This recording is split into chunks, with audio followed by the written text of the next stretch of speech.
be a proportionate response. We do not think that language or behavior that is merely insulting should...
Goodness, we're here once again for episode 82. It's the Punching Silver podcast. Woo. Everyone put on your boxing gloves. Get in the line. It's Line. time to take her down a notch. Her and her ego has gotten out of control. We've had enough of her.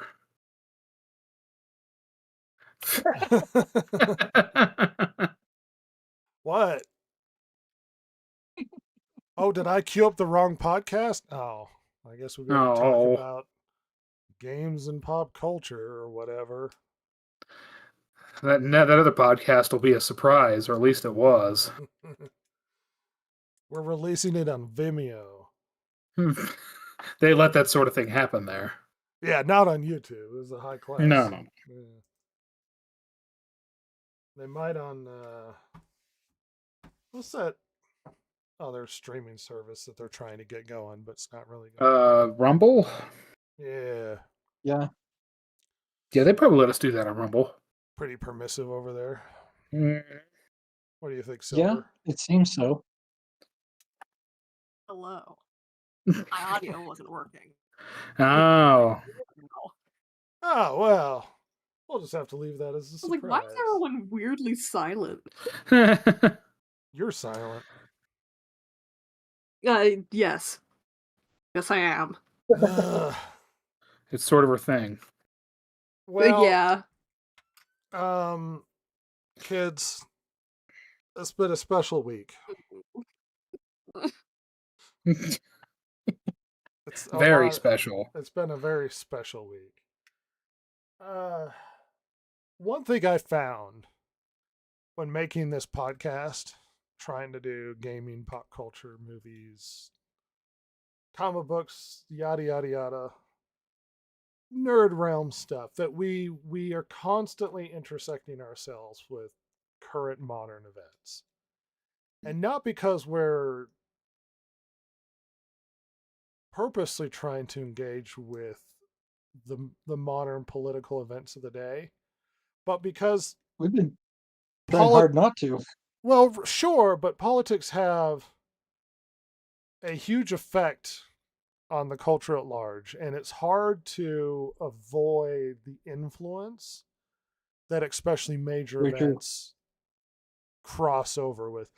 I mean, if we lived in France, we might have to reference the prime minister resigning, and if we lived in Nepal, we might have to mention the drama there. So it's not shocking that the events of Charlie Kirk would have an effect on the culture. But boy, was there a cascading effect this week? Yeah, to say the least. Which is just it's hard to avoid. Very hard, yeah.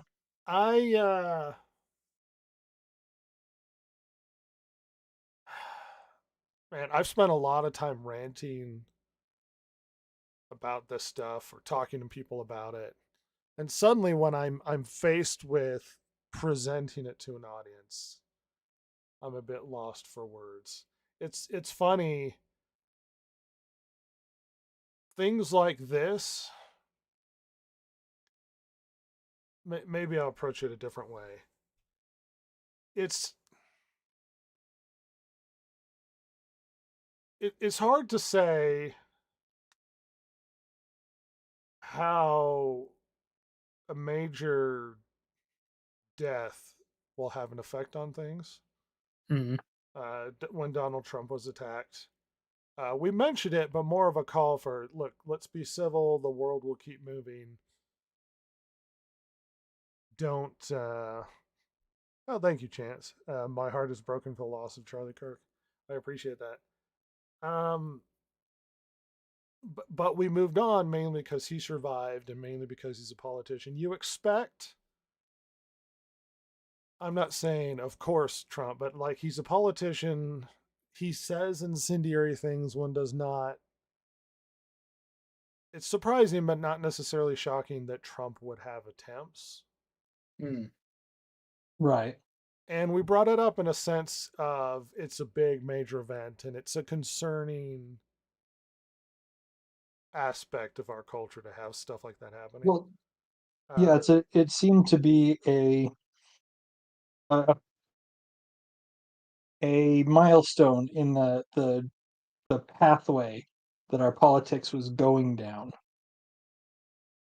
Kirk is almost a great deal more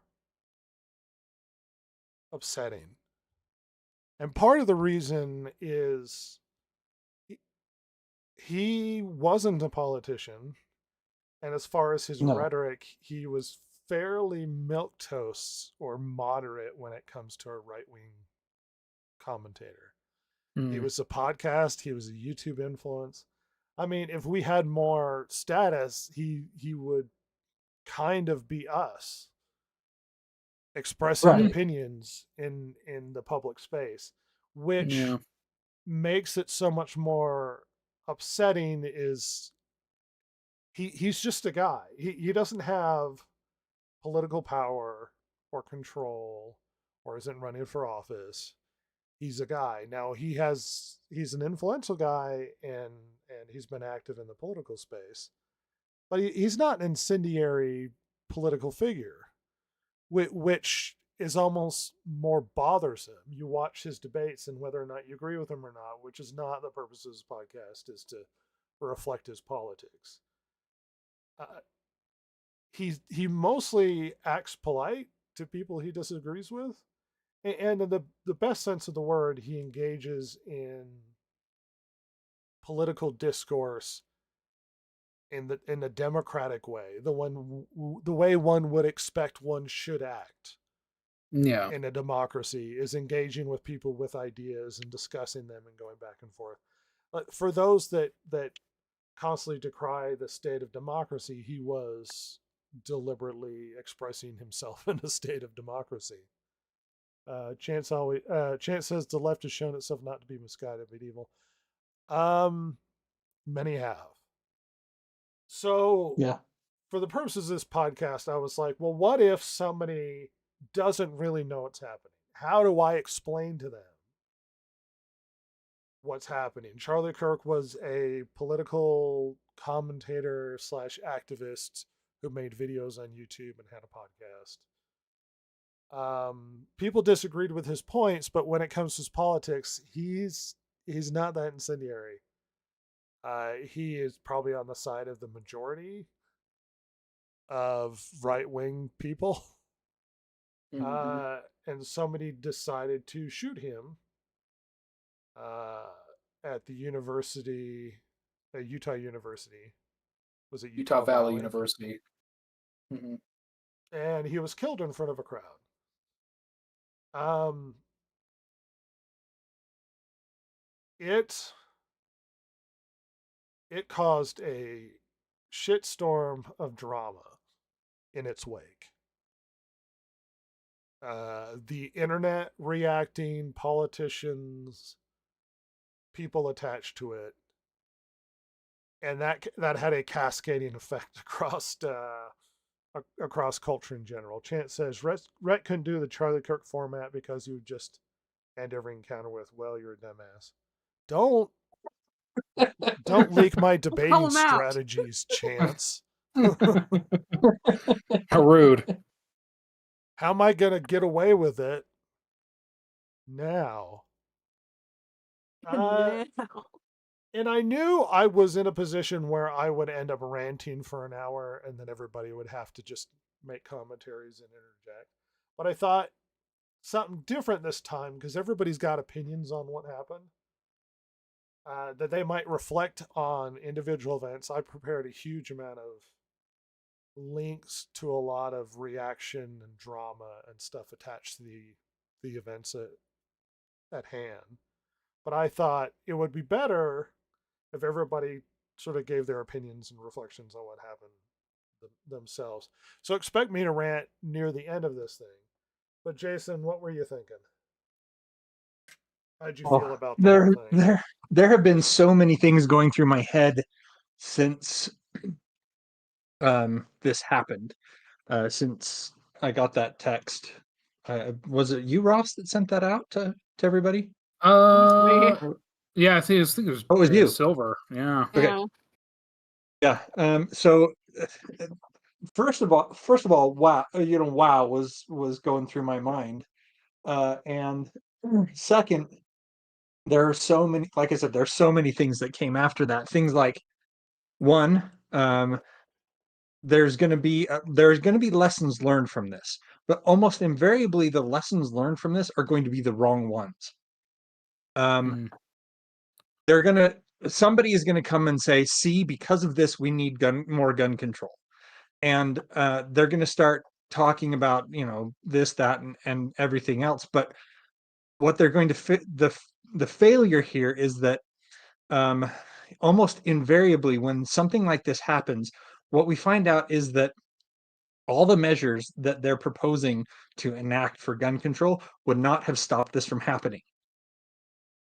It just, almost every single time we have something like this, it wasn't an assault style weapon, which they keep trying to ban.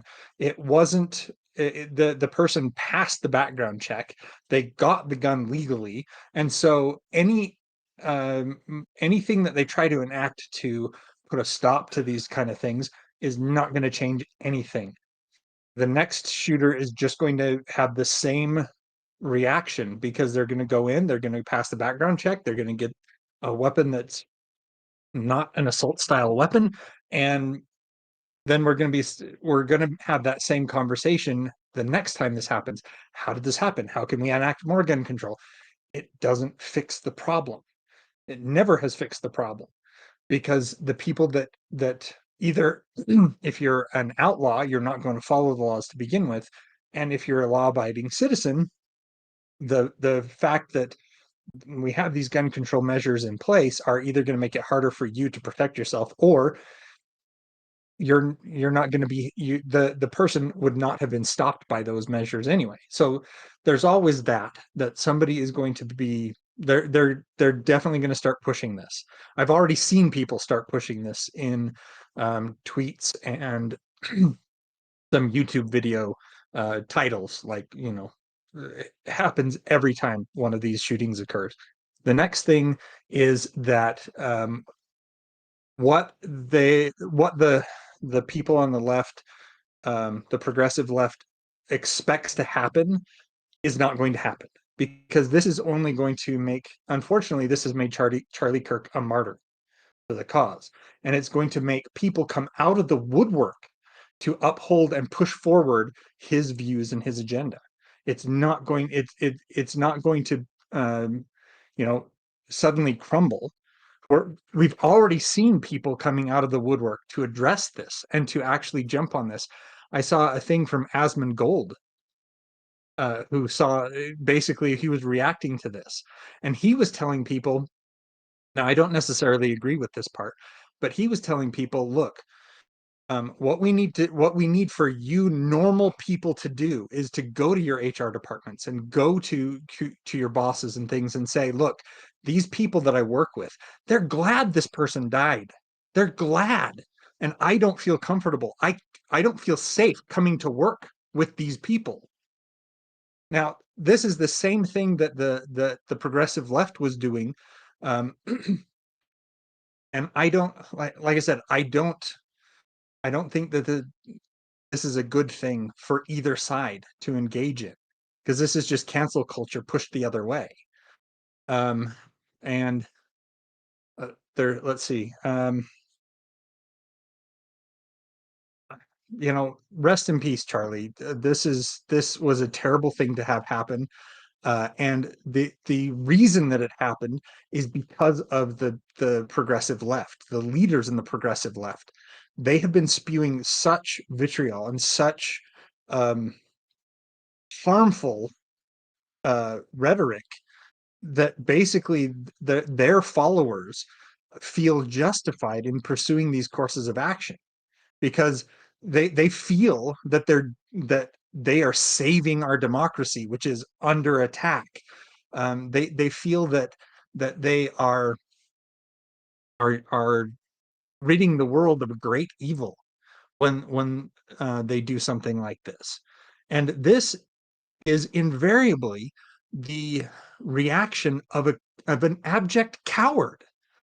The person who did this, their ideas are so fragile that the only way that they can think to back up their ideas and to support their ideas is to eliminate someone else, not to have a discourse with them, not to talk to them. It's no, we must get rid of this person by any means necessary. And that is exactly what the leaders on the progressive left have been doing for years now. And so this is only going to keep happening as long as they keep pushing these kind of ideas. That's what's been going through my head recently. Rhetoric has definitely gotten out of control, and Jason failed at the not being political, but I appreciate it. You're touching on a strong feeling of anger and bitterness that we didn't get out of the Trump assassination. People are fed up and they're not going to put up with this sort of thing anymore, and it's causing a quiet rage to spread across the internet. What do you think, Ross? The thing for me that was noticeable, and I'll try not to be political, I'll just talk about what I've seen, is the reaction to it. And I think that's the thing that's probably, like, I don't know, angered me, like pissed me off and upset me the most. Look, I was never the biggest Charlie Kirk viewer, so it's not like he was a big part of my life. He was someone that would pop up in shorts every now and then. Obviously, I don't like seeing people get assassinated. But the thing for me is the reaction, because you've had people like celebrating this all across the internet, mostly from one side of the aisle, I'll say. But I mean, if you don't mind, if I can go through a list of some of the things I've seen and who they were. Yeah, I've added some links. If they cross over, I can bring them up. They might. They probably won't. I think all these are kind of, because you're good on those, so don't stress about finding them. People such as teachers, doctors, pediatrics professors, vets, financial aid officer at the Iowa University, as well as various university staff, athletic staff at Wake University. I mean, just all over the place. One of the staffers for the Panthers. There are multiple sports news organizations that have lost their guy. That guy at MSNBC that said the nonsense right as the events were happening. Legal Aid BC, which is like it's a thing in Canada. Someone from there was celebrating it. Lawyers, military officers, a couple of those, more than a couple. Doctors in training, communications officers for a corporation, Secret Service agent, TMZ, professors of all various stripes from all different kinds of universities. Really bad because they were cheering. Yeah, it's really gross. That one's bad. And they've tried to cover for it. Say, oh no, they were reacting to a different clip. No, no. I don't buy that for a second. A minister was saying that, well, actually, and I don't really care one way or the other. I agree it's maybe a silly thing to say, but like people are saying that Charlie Kirk was a martyr for Christ. Well, whatever. But then you have a minister saying no, he wasn't, which that's fine. But then just talking all sorts of shit about him. He's homophobic, xenophobic, racist, all these things, and it's like, what? You're a minister. What are you talking about? Somebody at the Mayo Clinic, bloodstained T-shirts being sold on Amazon. Tariq Nasheed, notable conspiracy theorist for kind of the black bloc, I would say, comparing him to the KKK because they were Christian and they're saying he's Christian. So, pediatric RN, somebody saying get rid of the whole family. Why didn't you get the wife and kids next time? Dean Withers, who's a notable kind of bread tubey streamer. Getting a rash of shit for breaking down and crying afterwards. An Ohio judge, the Minister for Families in Manitoba, and Ilhan Omar having a retweet of a very interesting tweet. Just read it real quick. If I can pull it up fast enough. A Norwegian politician was forced to resign. Oh, yeah. The tweet said, Wow. because she didn't tweet this, she retweeted it. Kirk was a reprehensible human being, a stochastic terrorist. With his last dying words, he was spewing racist dog whistles. Charlie Kirk was Dr. Frankenstein, and his monsters shot him through the neck.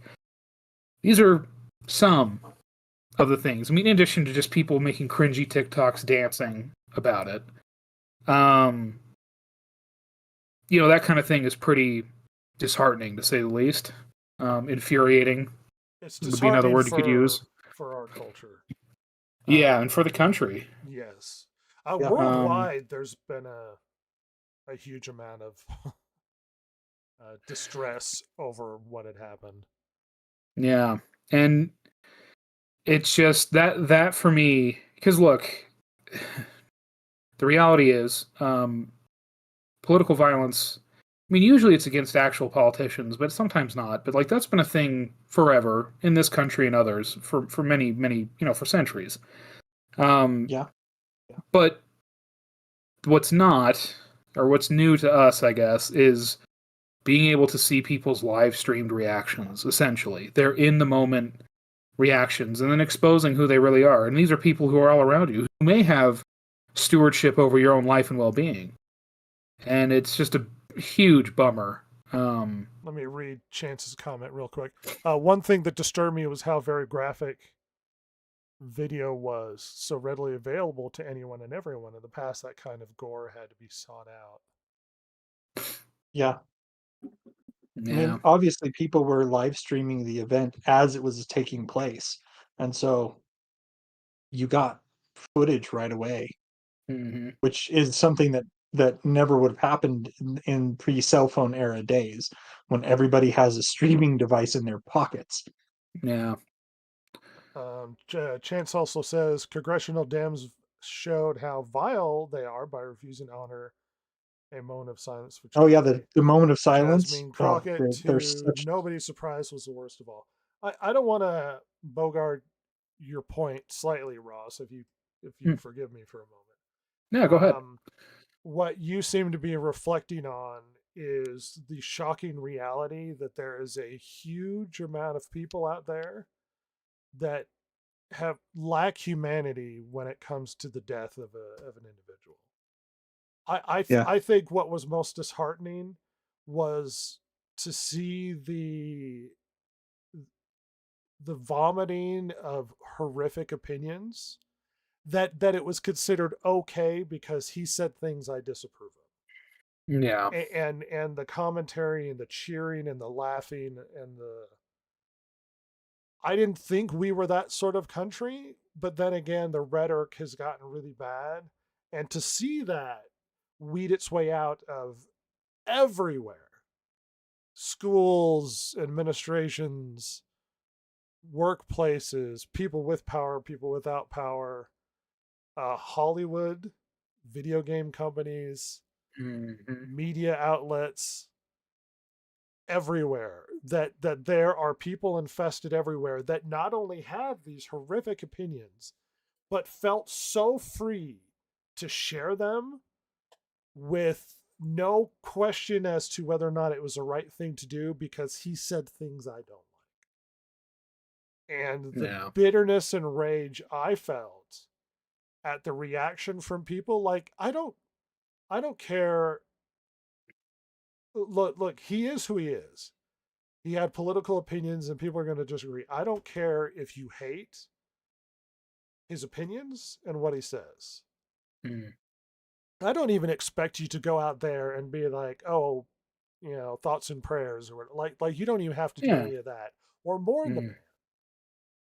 But maybe don't celebrate murder, Yeah. which is the Seriously. shocking and terrible part of this, because it is so upsetting to see how willing people are to cheer on the murder of another person solely based upon their opinions.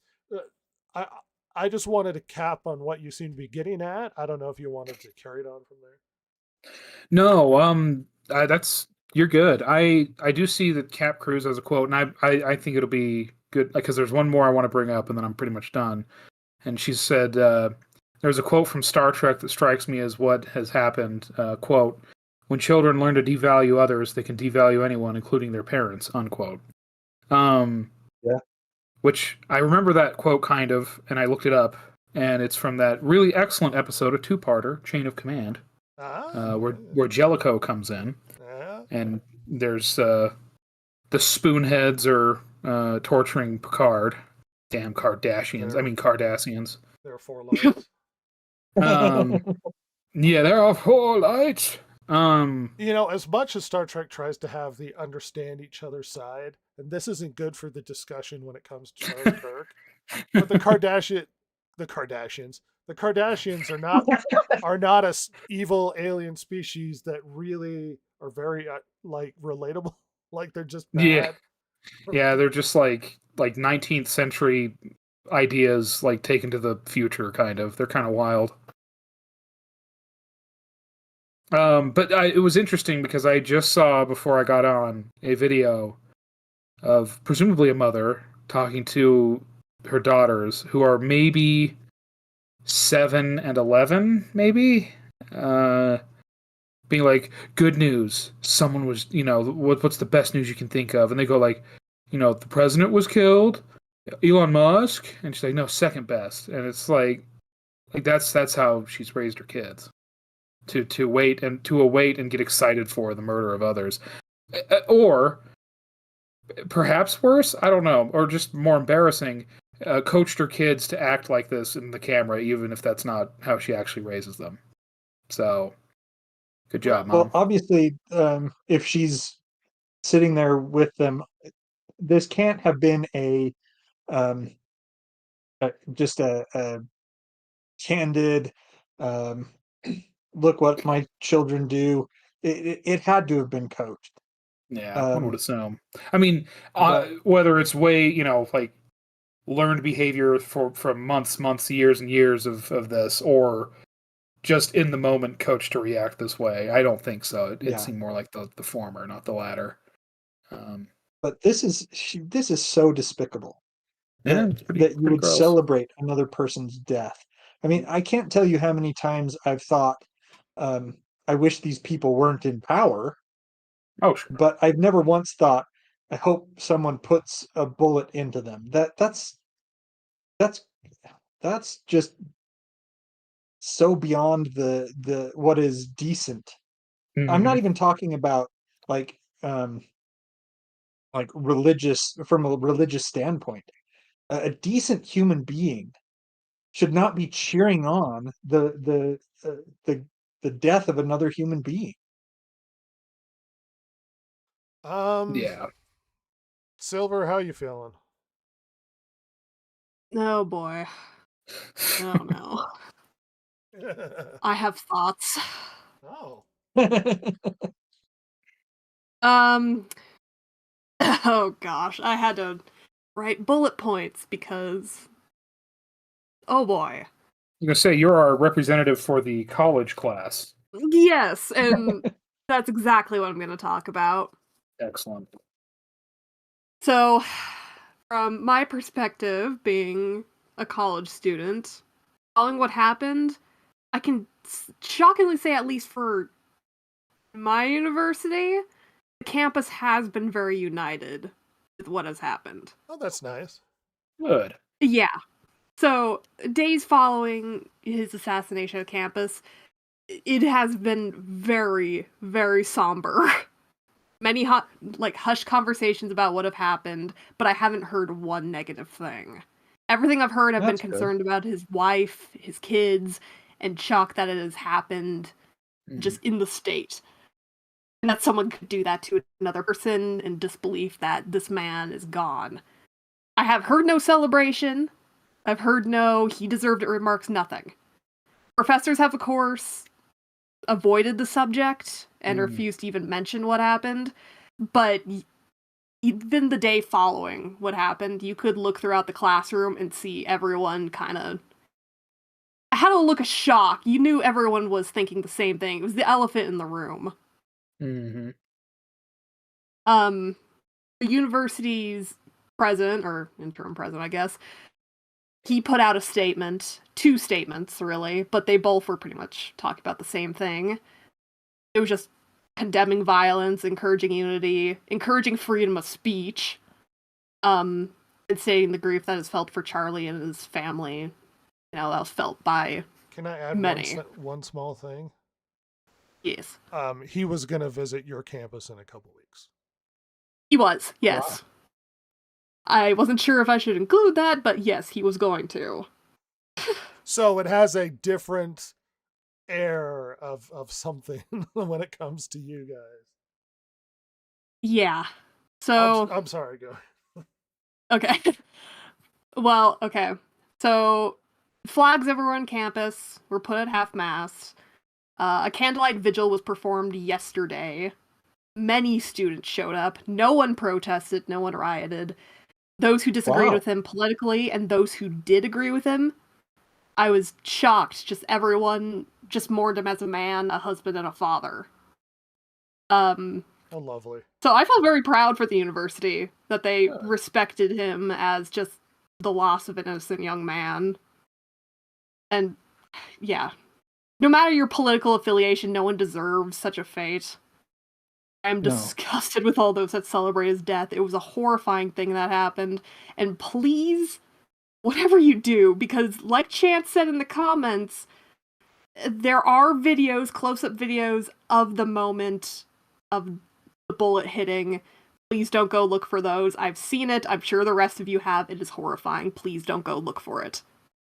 Try to avoid it, please. It is horrifying. I'm haunted by it.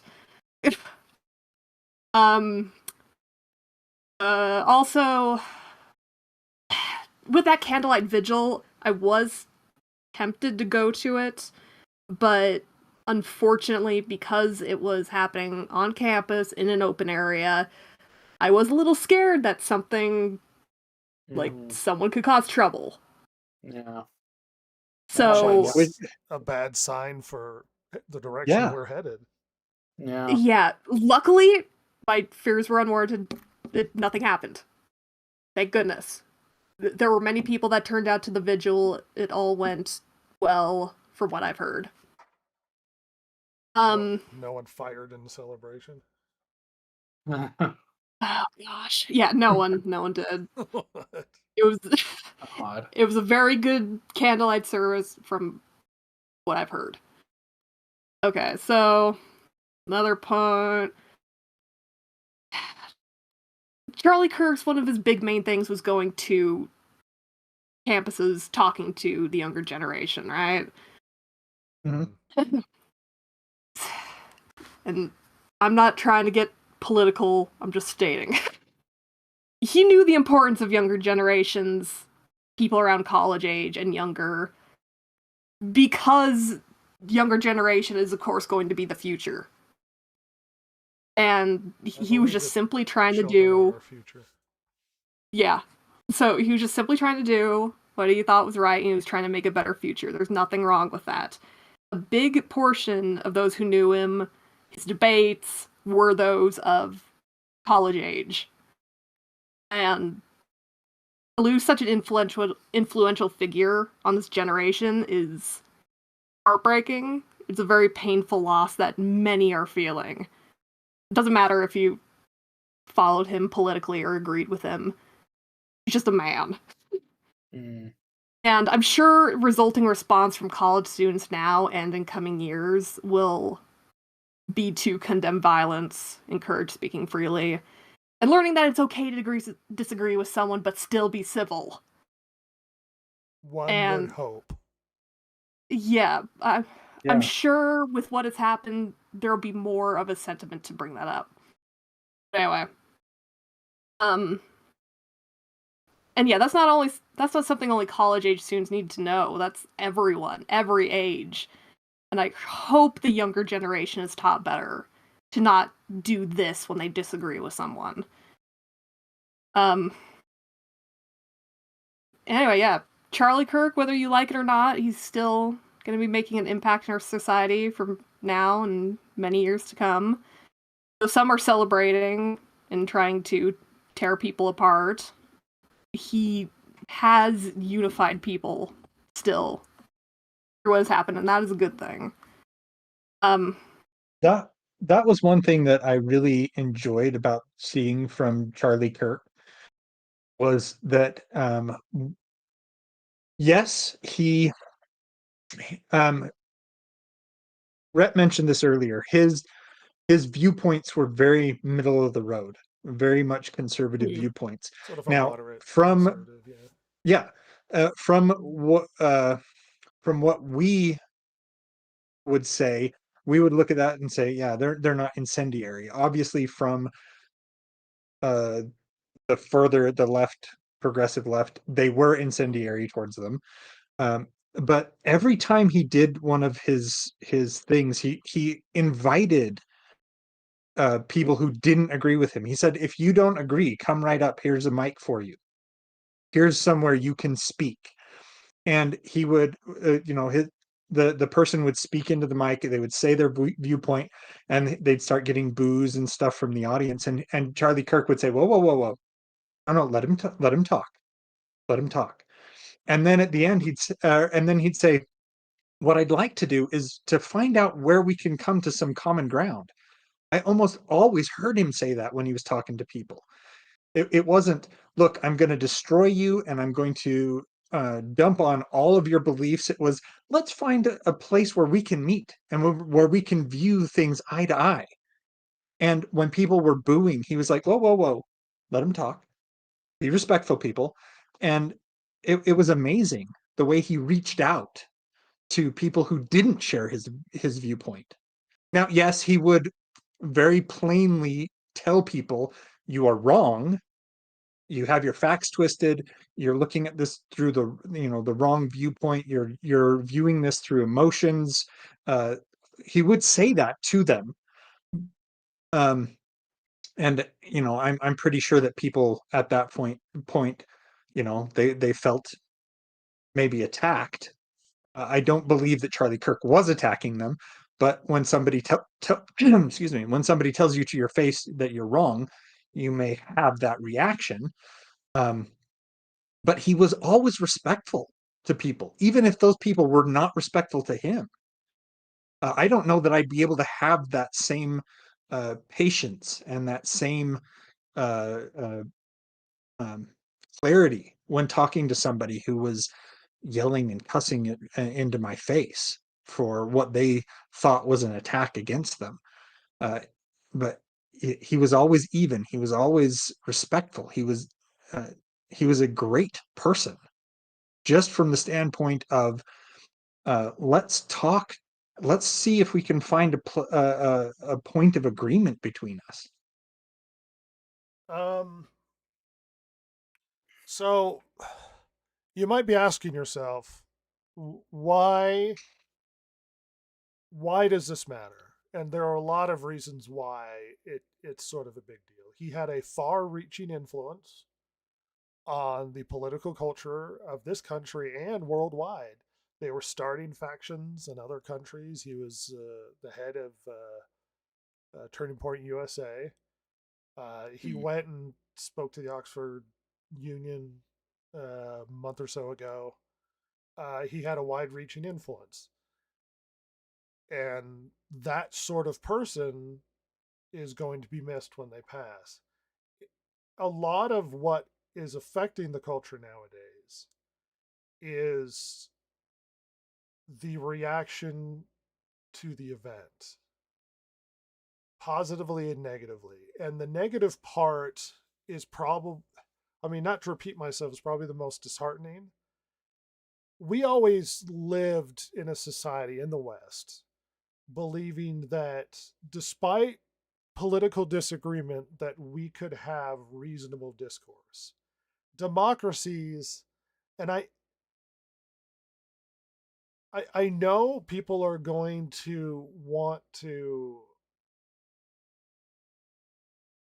point at the guy and say, well, he was doing this, he was doing that. Democracies, by their very nature, are people in disagreement coming together to vote, to create governments, to unite behind certain core principles and things in common. Democracies are not dictatorships where one side gets to supplant and dictate their opinion on everybody else. Charlie Kirk was participating in democracy. He just was. Democracies end up being messy because of our disagreements. But we always lived under this principle that we can disagree, especially in this country, with hard and fast principles when it comes to freedom of speech. That we can disagree, but sort of that's as far as it goes. Like I have a quote from Voltaire at the end of this podcast. I might disagree with you, but I'll fight to defend your right to say it, sort of thing. Mm-hmm. Yeah. Charlie Kirk was participating in that, and his passing left an ugly taste in our mouths, not just because of the type of person he was, or that, I mean, there are far more incendiary right-wing or even left-wing political figures in the political realm or influencers that might say or do things and put themselves in a position more likely than Kirk. Kirk shocking because he wasn't heavily incendiary, which calls into question the character of this country and the West in general. People are disheartened in places like Korea and upset, not just because they liked him or who he was, but this is a bad sign for dialogue. We have created a society where when you disagree with somebody, in order to drum up enough outrage and anger, you exaggerate them with hyperbolic language and turn them into villains. This happens all over the place.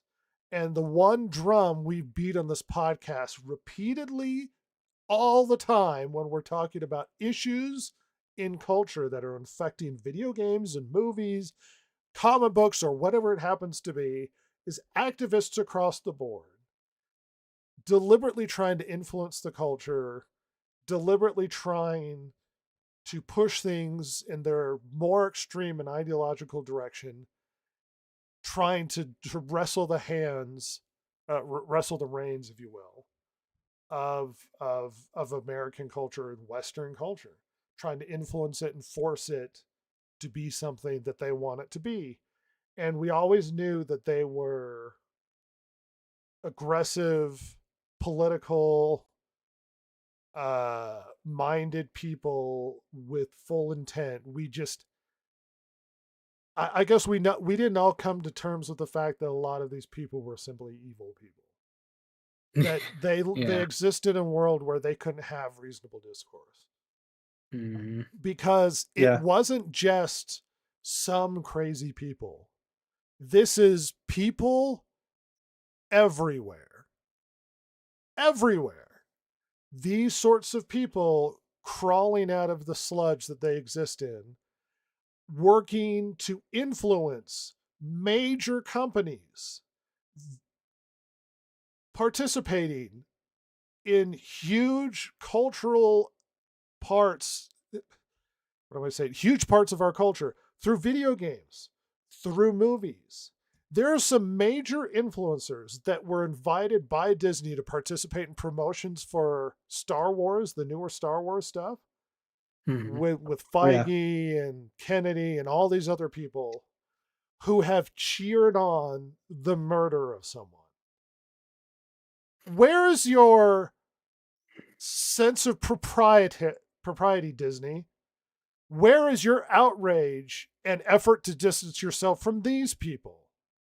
At what point does someone cross the line where it's no longer family friendly, approved by Disney, to associate with these kinds of animals? How far does it have to take before you realize you've infested yourself with bigots and pieces of shit? I mean, the people we're seeing, and a lot of people have been fired. A lot of people have talked about cancel culture. Jason referenced it. It's not cancel culture when they're cheering on murder. It stops being, oh, well, you're just canceling people for different political opinions. This is far beyond that. This is cheering on murder. This isn't cancel culture. This person's gone way too far and cannot exist in polite society anymore. I am sick of living in this world where we have to, because oftentimes in politics, when people are trying to force things to go the direction they want it to go, what they do is they try and force you to live by your principles while not living by those same principles. So when they go, oh, well, it's freedom of speech. Everybody should be able to express their own opinion. And also, I want to stop you from expressing yours. We can't live in a society with these sorts of people anymore. We just can't. You can't live in a society where people cheer on murder, where people exaggerate their opinions on things in order to win arguments, in order to drum up anger. I know how charged and vitriolic the language has gotten. Using Yahtzee, if you can understand my quotes, to describe people that you disagree with on tax incentives. The term has lost all meaning that it had ever had. Yeah. You can't even use the term to describe accurately people who might even be that, because you've ruined the concept of these individuals that lived in Germany in the 1930s.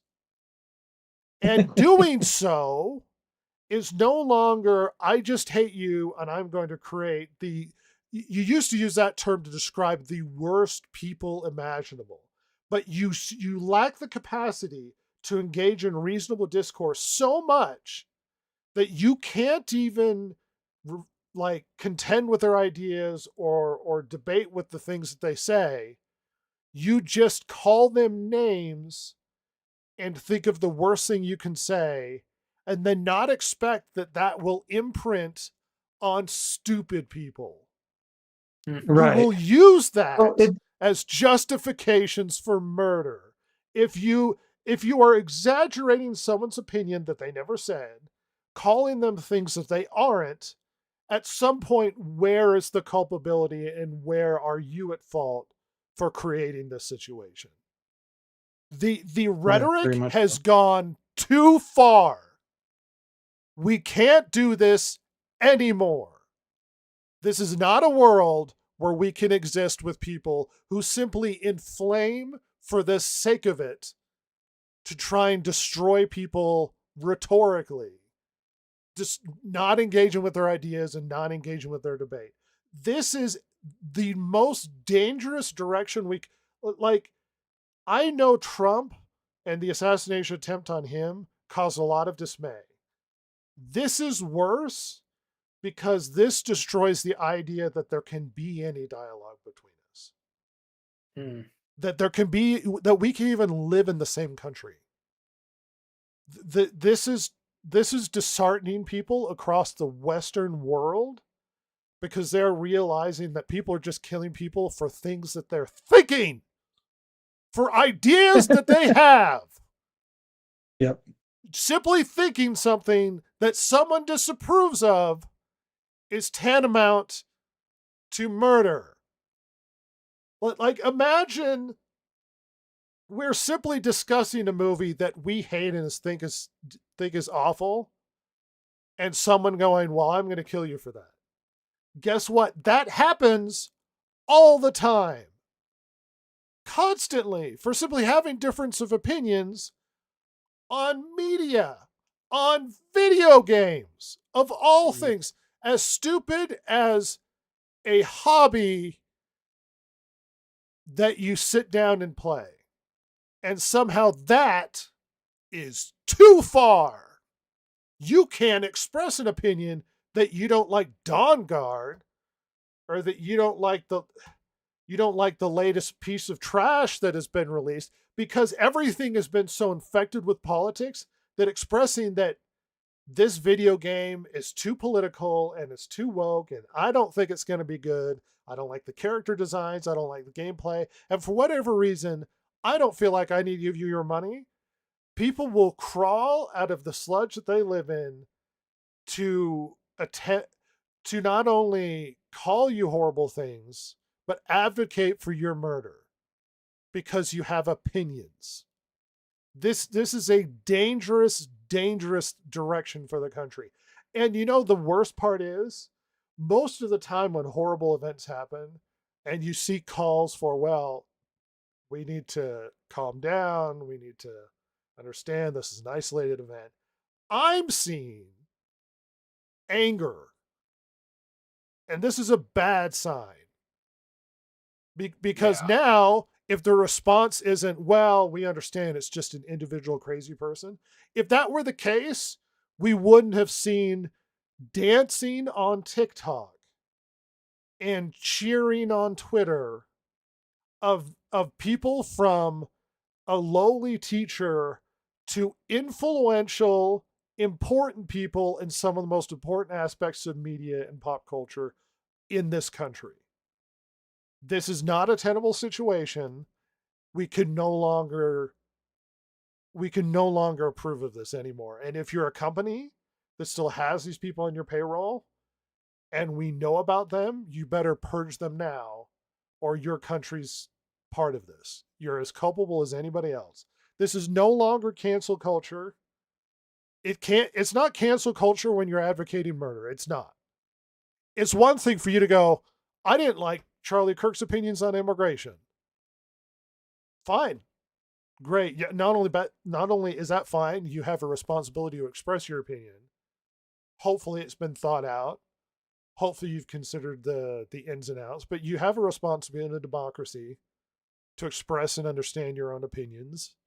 And you know, vote in the way that you deem best.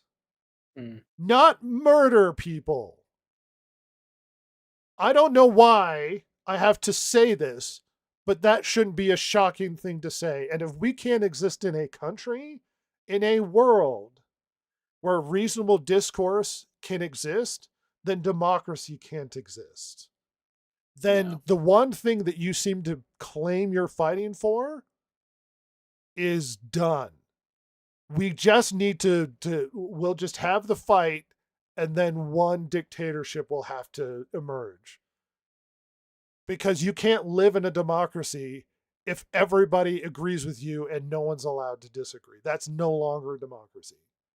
Nope. This is the horror show that you've created, and you've encouraged this through your vitriolic, hyperbolic rhetoric, and we're done with it.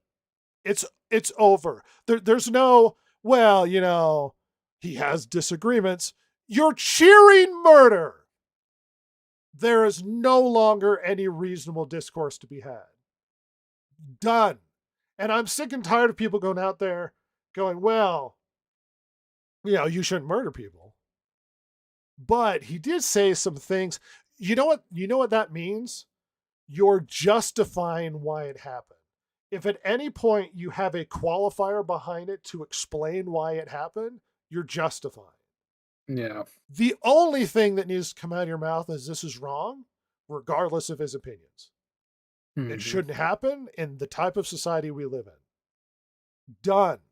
If at any point you go, well, he did say some things that were then you're trying to justify why it was okay. It reminds me of the meme from that British TV show where the guy's looking around at all of the skulls on his uniform, and he goes to the other guy and he goes, Oh, right. "Wait, are we the baddies?" If you're praising death and destruction, you're not too different. And believe it or not, if you can't have the self-reflection to look around and see the skulls, see the cheers for death and destruction, see people advocate for genocide and murder like Hassan or Destiny, and not think to yourself, am I the bad guy? Then I don't know how we can help you anymore. Because your brain has been broken, you've been hit in the head, you've been cursed with a disease that can no longer be cured. We just need to put you in a straitjacket and push you into the river. Have I gone too far? No, I don't think you have. No. It's like I said. I mean, like that's my whole problem is the reaction. I mean, the sad reality is these sorts of horrible instances have happened throughout history, and in the United States history. There's a history of this, a long history. Well, not to But interject a point you're trying to make. Of Hmm. course, the murder is a huge problem. But if the murder's just an isolated case of a psychopath, that's one exactly. thing. It's the Mhm. encouragement, which tells me Yep. it's not isolated. It is a infection that's everywhere. But sorry about Yeah. that. Yeah. No, you're good. Because that's exactly what I was going to say. Like that's bad enough, but that happens. Unfortunately, that's the planet that we live on. It's everyone's reaction to it that is so disheartening, so infuriating, and it really, yeah, like you said, I don't want to live with you people. Like, No. you need to go somewhere else. This sucks. It's not a good time. I I think that my reaction to the firings and stuff, um, I think that the original cancel culture left a bad taste in my mouth. You are correct. These people should be removed from companies because they are psychopaths. They're not decent human beings, and you should be afraid of them because they may come after you next. Yeah, They may advocating cheer and for dance on murder. your grave next. Advocating for murder, shockingly, is a line I have. Perhaps you've gone too No, far when you you're start to do that. they yes, they have gone too far, and at that point they need to be dismissed. They need to have some consequences for um their bad decisions. And this, like you said, this has gone too far, and they just need to they need to see that this is unacceptable in a civilized society. Um, Well, it Holding tells a me bad that opinion we don't have the may same maybe values. yeah, holding a bad opinion is one thing. Cheering and calling for the death of other people, no. Uh-uh. You are no longer fit for civilized society, and you need to see that there are going to be consequences um, for what you for this reprehensible view that you hold. So, are we ready for um, the depressing evidence? Oh, good. I love that. Why is it always reformat every time I freaking do this thing? Like it's set up fine, and then next week I go in, and then it just completely rejiggers itself. Kotaku founder Brian Crescente mocked the death of Charlie Kirk on social media hours after the fatal shooting. Oh, that's What good a guy. site, Kotaku. What a guy and what a Um, company. We have Gretchen, who was canceled because she cheered on. Let's actually read the accurate statement. Thoughts and prayers to Yahtzee Beach in response to him being shot. Hope the Wow. bullet's okay after touching Charlie Kirk. Well, that's so nice. How This is a thoughtful. person who works as a writer for Interesting. DC and is writing Oh, yeah. a new Red Hood comic book, which was so poorly received. I think it's his comments, that the comic was canceled after one issue. And they even told distributors, if you want to be reimbursed for the one issue that's on your shelves, we'll reimburse you. And this might make you go, Wow. oh, well, at least they made the right decision. DC spoke, they didn't make a public statement. They only said this to distributors. They tried to quietly just make it go away. They did the right thing. No, they did damage control. Yeah, they did damage control. Yeah. We have a comment from Cut Cruz. We just don't have that society anymore. We don't have freedom of speech because it's not upheld. So how do we fix it? How do we teach them compassion? How do we espouse empathy and not contempt? Wow. Well, that is a I was going immensely to address. difficult thing to answer. I was going to address this a little bit. One of the things that you brought up is that the influence that politicians have on stupid people. I think some of it is down to the way people have been taught in school recently. Instead of teaching people how to think for themselves, it's all about, you will think as I want you to think. And so we have a real, yes, there is going to be influence on stupid people, but we need to get away from this. You will think as I want you to think. We need to get back to, this is how you do logic. This is how you think through a problem. We need to get back to that. That doesn't And I think fix the problem, Jason. No, but it would help people when somebody says something stupid. It would help them think through the problem themselves rather than relying on other people to do their thinking. Not if we As don't far even as the have remotely the same moral compass. No, and that's another part of the issue, is getting back to that moral compass.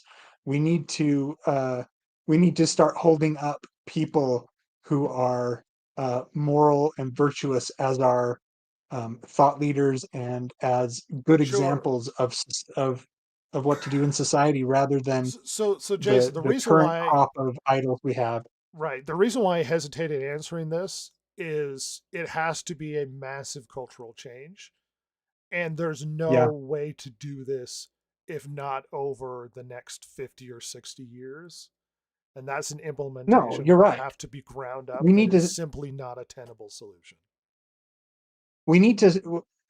The thing is that we can't just say it's an untenable situation. What we do have to say is, look, this is going to take some time, and we need to start now with. So what do you do? Have a dictatorship that controls all distribution of information to young people?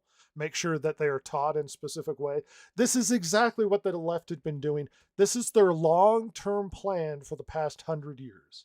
Is they get themselves into places of education, of culture, of media, and they slowly push everything in the direction they want it to go. They have already set this up. The idea that we can not only fix it, but fix it in a way that's not horrific, I find difficult to do. You're right. It would have to be. Do. It's not just difficult, Jason. You would have to have a complete control of the culture and indoctrinate everybody into an ideology that you deem appropriate.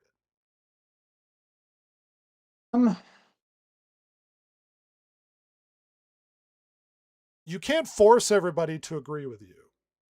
No, you can't. You're right. One of the things I appreciate is that the Department of Education is having less and less impact on education in general, because they have not been doing a great job. But you're right. I still think that we do need to address and try to work out the what we can do as positive steps, even if it's going to take a while. You're talking a I 100-year don't have plan. I don't have a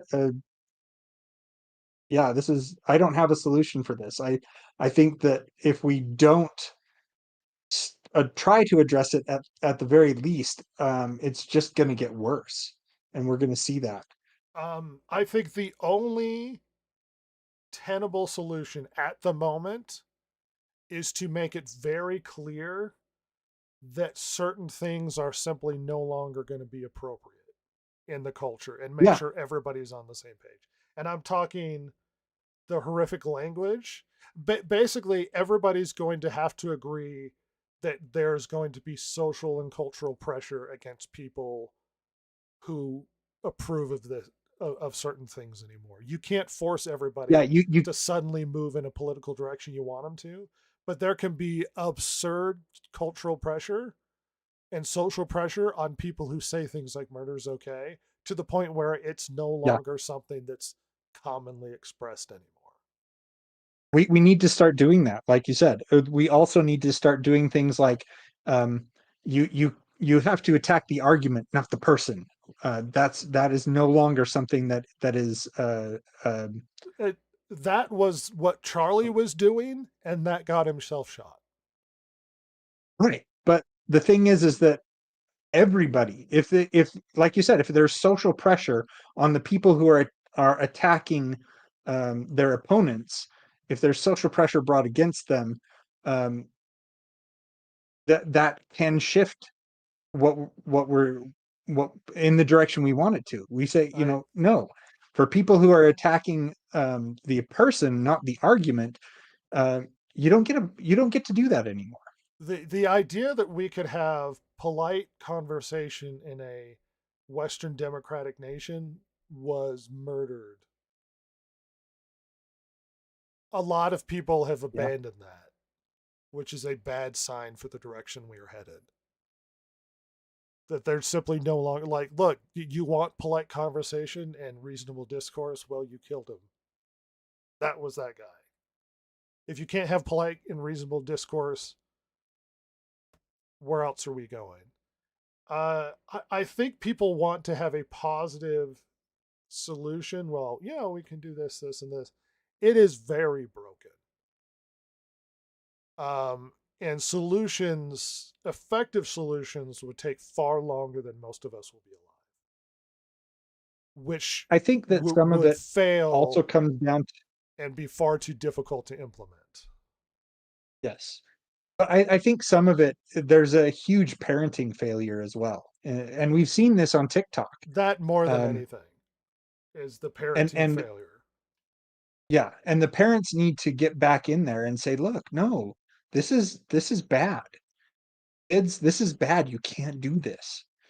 Um, Well, but enough people again, lose I their mean, jobs over advocating murder, then maybe they get the idea. But I'm going to address some of Cap Crew's comments.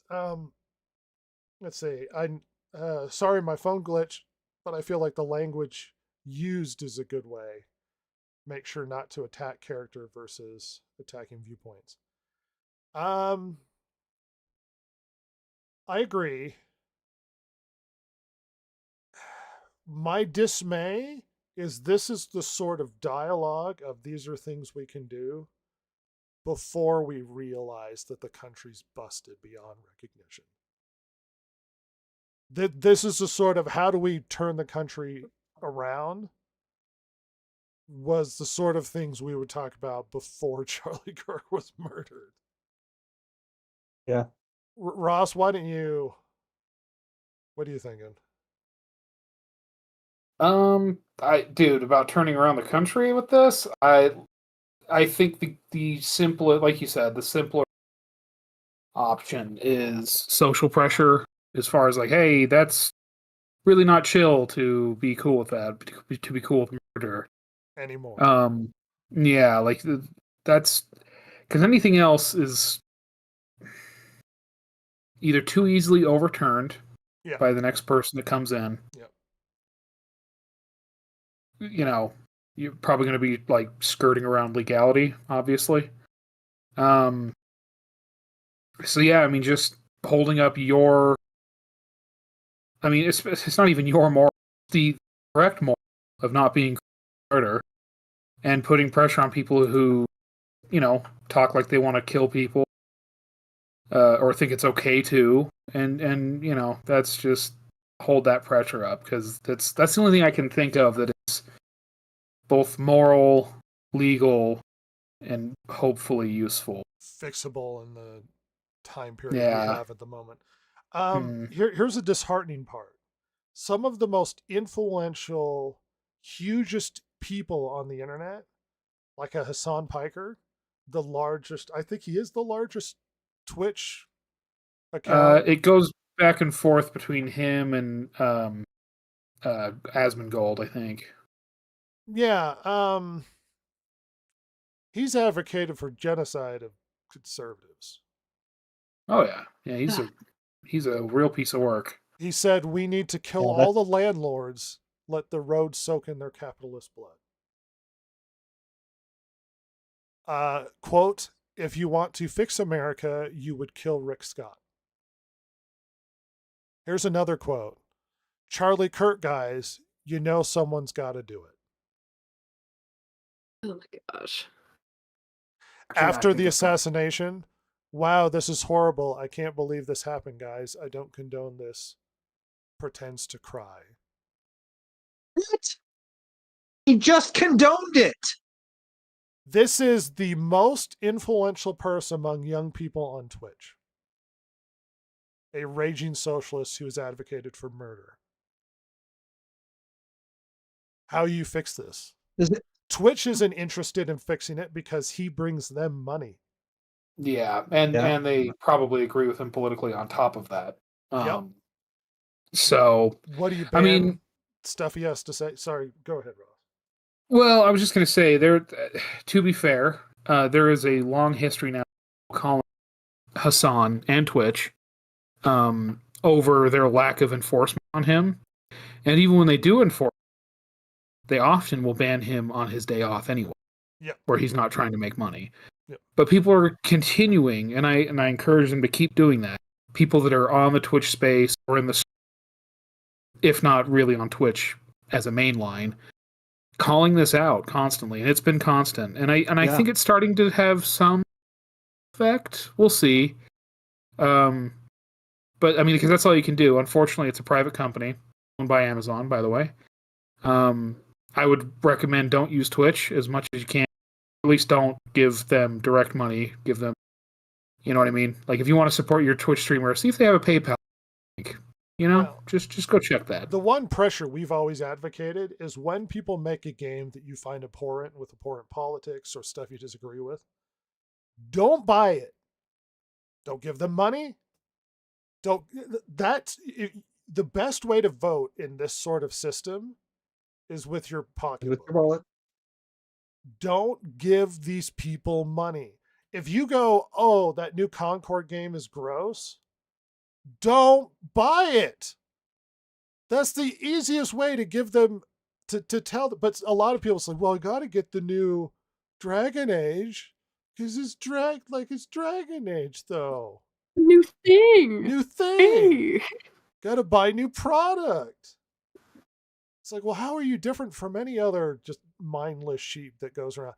Stop giving people money that do this sort of stuff. Disney does not deserve your money and has not earned it.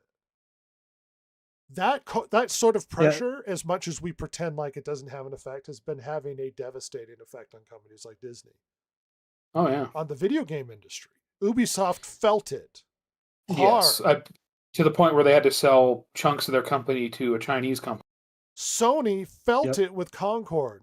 that $400 million loss is not only is that the most expensive game they ever made, but it crashed and burned and they had to tear the copies apart and throw them in the trash. They will that recovering from that is immensely difficult. And the fact that they got away with convincing Sony that they could do this and it would be successful is baffling to me. The fact that Sony still exists as a company after a loss like that is baffling to me. But I mean, you are having an effect by stepping away and by voting with your wallet. You are having an effect. The rhetoric should simply not be approved of anymore. All of these social media platforms have stuff in their terms of service that says stuff like advocating hate, advocating for violence, and then they don't do anything about it. Reddit is replete with disgusting conversations as we speak. Reporting them constantly Oh God, yeah. will have an effect. They will show them people are not okay with what's going on. Sorry, Ron. No, I was just gonna say I will give credit to I think it's r/Lord of the Rings. At least a mod there. I don't know if it's all, but they've been cracking down hard on that stuff, and good for them. And that gives me hope that at least not the entirety of Reddit is a complete cesspool. Capcrew says, tell them to buy secondhand. It keeps money out of the bad company's pocket and it's cheaper. If you must buy the game, that is the way to do it. I want to at least continue on the list of everybody get upset with the culture that we've created. Moving on to the next article. French indie game Caravan Sandwich celebrates Charlie Kirk's killing. Doubles down with hostile reprise against the gamers. Oh no, I guess I'm just not going to buy that game. That's such a shame. 1 year since the release of Caravan Sandwich. Also, a fascist got shot 360 no scope on a week. Ugh, God. When we say that they're horrific people advocating murder, I'm going to show you that we're not making it up. Because most people live in a society where they think, no, people wouldn't do that. That's horrific. This is a game company and the devs cheering on the murder of someone who doesn't advocate for anything even remotely close to Yahtzee-ism in any way. Let's learn more. Hey, Ross. Stephen King said some things that are pretty bad. Oh, yeah, didn't he I saw this one. Make some claims about what Charlie Kirk has said, which are not true? Yeah. He said that Kirk said that they should stone gay people. Oh. And he I don't think that's true. He learned harshly that he didn't say that, and people were cherry picking him and his comments. He had to apologize. I don't think he means it. I think he's just. Hey, doesn't he have a movie coming out soon? I would got to be ashamed. Mark if people Hamill, didn't show who up. might constantly refer to people he disagrees with as part of the Yahtzee party. Just so you're aware. Makes me ashamed to be his fan. You have been. I am no longer a fan of Mark Hamill. Drew Harrison, senior look dev and texture artist at Sucker Punch, currently working on Ghost of Yote. Publicly mocked Charlie Kirk's assassination, even making a tasteless Mario and Luigi joke, and then doubled down, mocking anybody upset by it. Let's read exactly what this individual said. Hope the shooter's name is Mario so that Luigi knows his brother has got his back. I've only been told that the Twitter has noticed me from across the room. Ooh. Some of y'all have never heard of critically acclaimed Mario Brothers franchise like Nintendo. Ross, do you know what Kotaku's hot take about this was? Oh, I'm sure it was pointed and really smart and moral. What was it? So Drew was fired from Sucker Punch. Doubled down and said, I will keep punching Nazis 1,000 times over and I don't regret anything. And Kotaku's comment, the literal title of their article was developer at Sucker Punch fired for joke. Oh my god. It's not a joke. Uh-huh. Jokes make people laugh. This is not a joke. Classy. Let's move on. Square Enix had to quietly take down a Final Fantasy XIV forum thread that was bashing Charlie Kirk after he was murdered. They were tagged, and the company had to take it down because they were using a Final Fantasy XIV forum to cheer murder. Well, I mean, whenever I enter the world of Final Fantasy, with chocobos and mages and such, I often like to think of political assassinations, right?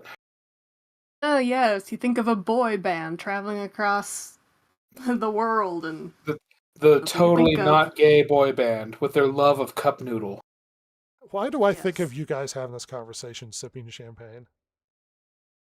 Oh, because I am. Oh, I'm Because sorry. Did I not am. make that clear? Hey, guess what? Square Um, has more problems than this.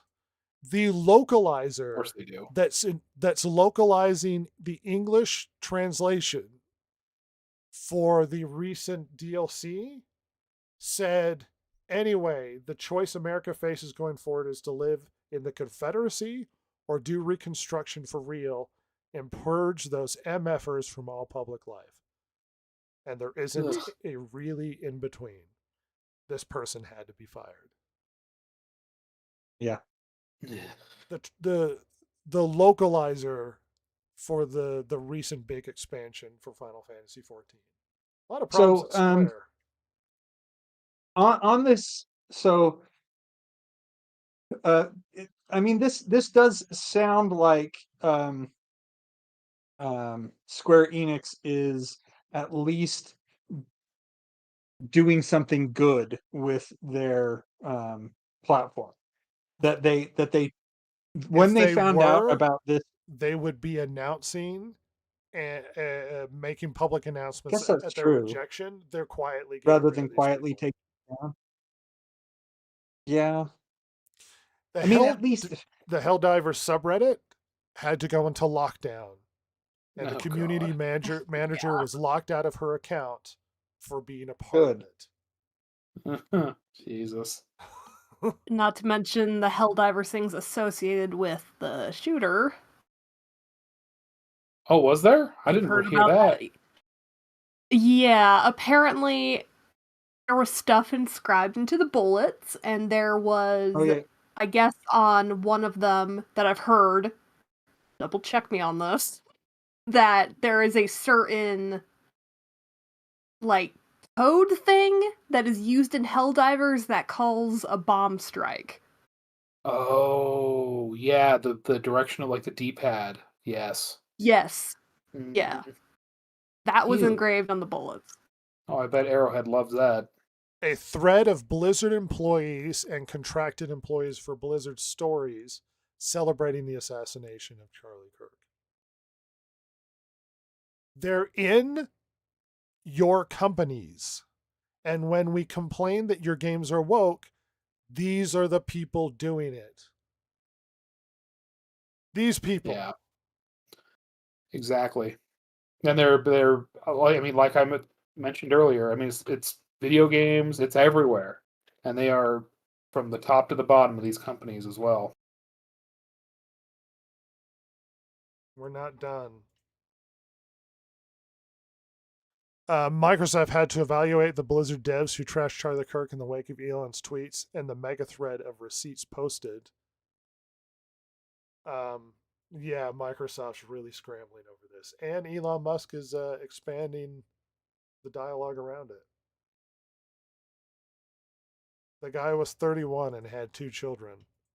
It's okay to kill him. He had ideas that were not approved by the commissariat. Mm-hmm.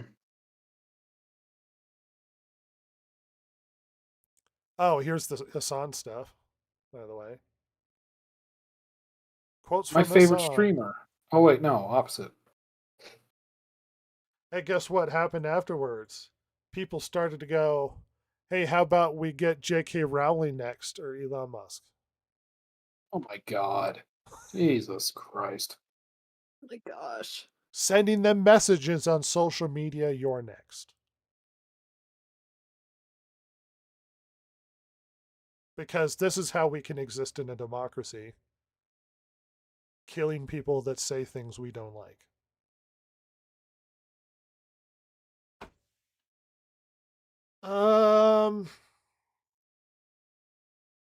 The reason why it's important to point this out is they are in. Look, when we talk about how bad, like, let's say Dragon Age was, infected with politics and whatnot, and everybody acts like you're a conspiracy theorist, it's because it's true. It's because they're. Oftentimes, people will join these companies and not know anything about the product. They had this problem with comics, where they would hire writers solely based on diversity who knew nothing about comics, and then they would spend their time trying to spread their message and politics and ideology in the comics. They deliberately enter realms of media to spread their messages. That's how we get a game like the last Dragon Age, where somebody's sharing their pronouns. And here's the thing, I'm not upset if you have a game that's hyper political. But now I don't want to play Dragon Age. And then the game does poorly. Because I love Dragon Age. Exactly. Yeah, and it's always been a case of, you know, they you make whatever game you want, then why do they always? It's the case of going into other brands, other franchises, and then, you know, throwing that crap in there. They're piggybacking on the brand recognition. Exactly. To get their politics in there. It's a dangerous direction we're going.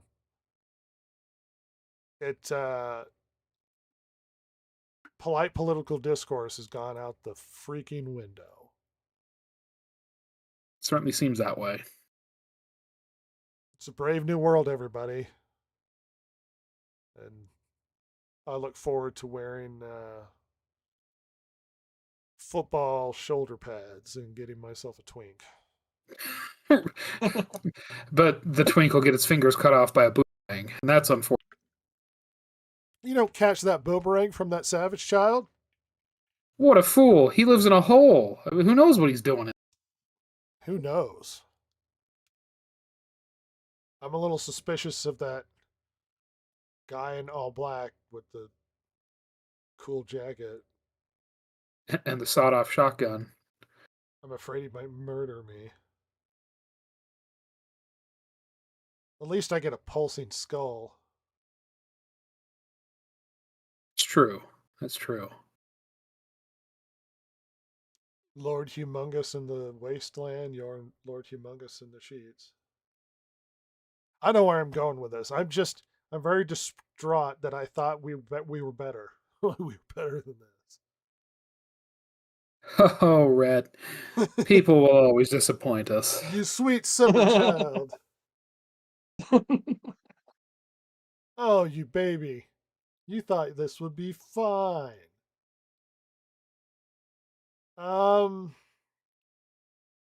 Yeah, I suppose I thank you, Cap Cruz, for sort of asking at least for some positive direction or solutions. Don't consume the products. Make sure that they know you're upset. And make sure people know. So, see, it's not just social pressure. When I mean social pressure, I'm not talking bullying on the internet. Where if you're gonna express your dissatisfaction, you're gonna express it through not consuming their product and making sure they understand. No, when I say social pressure, I mean people have been telling. I've heard across the board people saying friends I've known for years are sharing messages on social media, on Facebook, on whatever, that they're happy Charlie Kirk was murdered. It's your friends, your family, people you know. That's what I mean by social pressure. The fact that they don't have the common decency, the humanity to understand that's not okay means they're not a good person. They're just not. And I'm not No. being hyperbolic. They are an immoral, horrific human being that will let people die, including you, because of your opinions.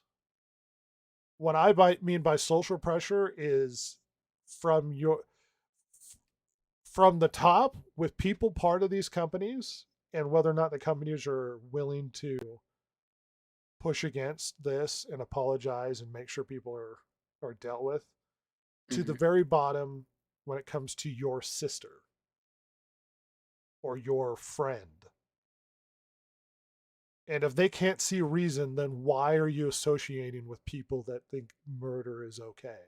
Is that morally someone you're willing to be attached to?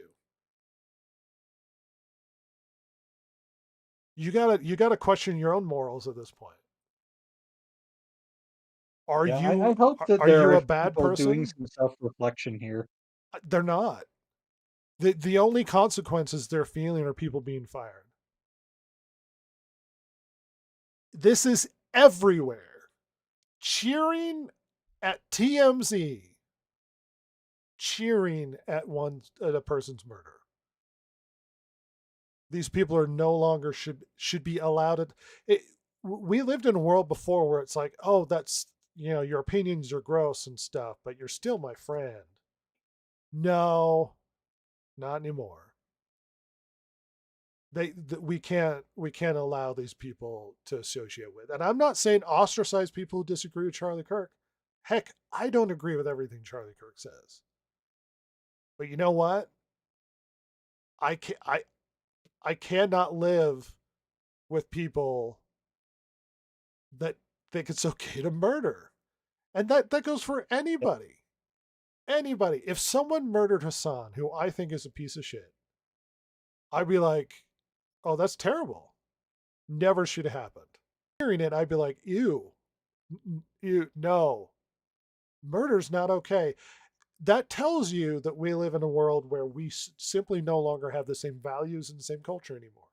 And that is a dangerous precedent, because the bifurcation of American culture is becoming complete, where we don't have anything in common, even basic human decency. And that should scare the living shit out of everybody. Yeah, it's very alarming, to That's say the least. 50% of the country does not agree on simple moral principles. And there's no fixing it in any reasonable way. I mean, I'm not a conspiracy theorist, and I don't want to turn this podcast into something more crazy than simply talking about the cultural event that we have before us. But good Lord, this leads to conflict.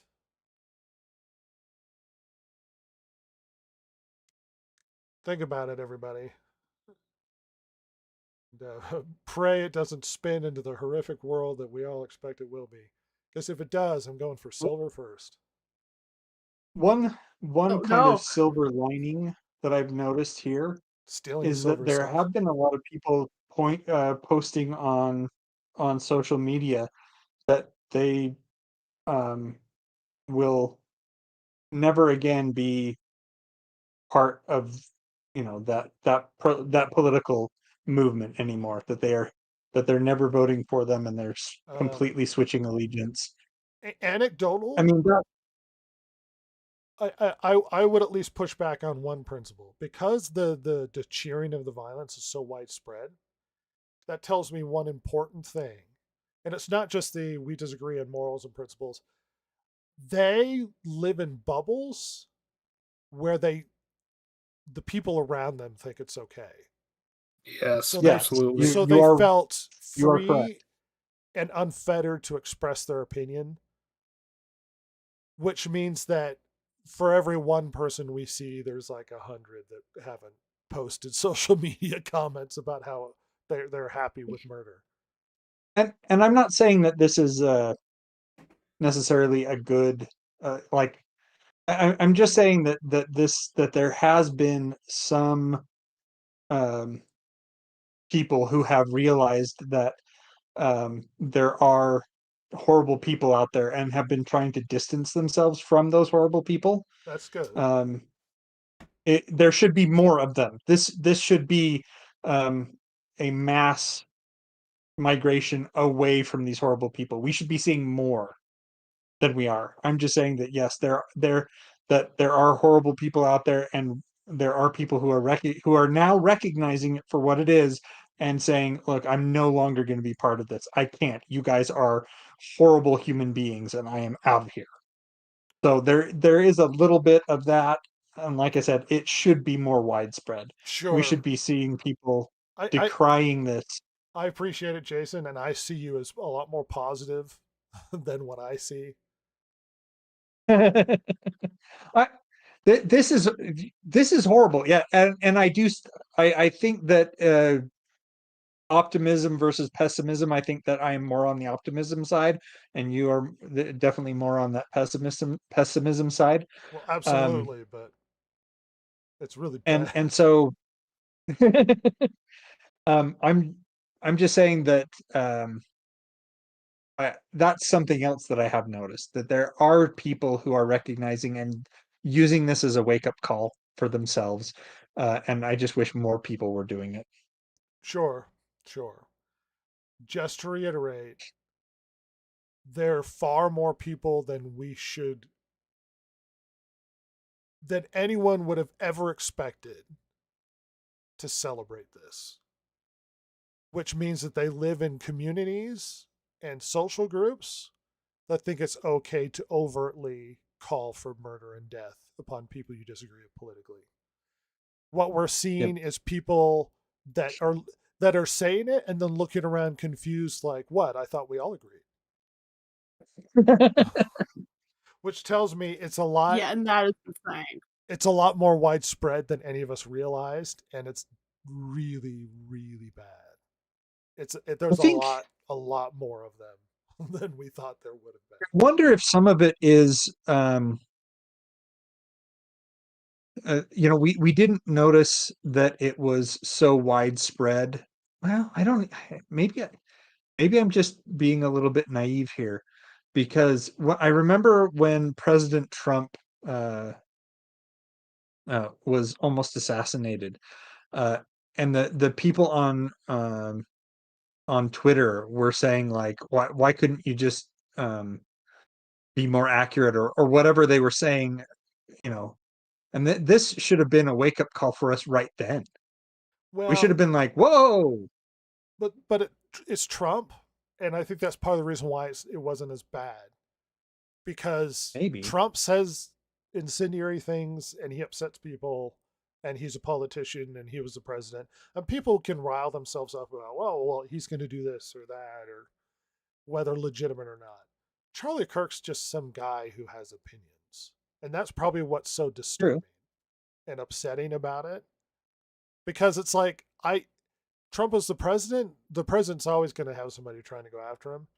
This is a guy who expresses his opinions on YouTube. Like, that might, if I were more popular and anybody gave a crap about the things I had to say, it would be me. Simply because I don't like a thing. That's what makes this worse. Yeah. Yeah, he has no institutional power. Like, influential, sure, but only because he gets himself out there. But that's like going out and shooting a YouTuber. It's like, why? Well, he didn't like the game I liked. Well, Boogie's tried it. Yeah, I know. You are correct. This is more disturbing for the fact that it is just he's just a regular guy. He's not. He is in a position of power, certainly, to influence people, and whatnot. But like you're right. He doesn't have institutional authority, because that's not really what he was after. That's not really what he's trying to do. And so, yeah, I guess you are right in that this is way more disturbing. I just, when people were calling for the death of Donald Trump, that should have also been a wake-up call right then. We should have been, um that should have rang alarm bells Well, it now that I'm did, thinking about it. but this is so much Isn't worse. Yeah, you're right. I mean, not to this extent, but yeah, we should have This been is saying, "Whoa, whoa, whoa, let's slow down on Donald the Trump is rhetoric there here." something rotten in the state of Denmark. This is there's something rotten in the core of the West. Yeah, yeah. Something rotten in the state of Denmark is you can fix some political issues, or you can go after the insanity people, or shout them down or whatever. This is you can't. This is embedded in the hearts of millions of people. This is not Yeah. fixable in any reasonable way, in any easy way. Easy way, yes. This is like it's like we woke up and we realized we're trapped in an insane asylum and half of the people are cannibals. And you're like, oh no, I thought we were going to be fine. We're trapped in a plane and half the people are cannibals. And now you're glancing around going, I hope it's not the guy I'm sitting next to. And then Silver bites you and it's like, I knew it. Yeah, I I got always you. suspected.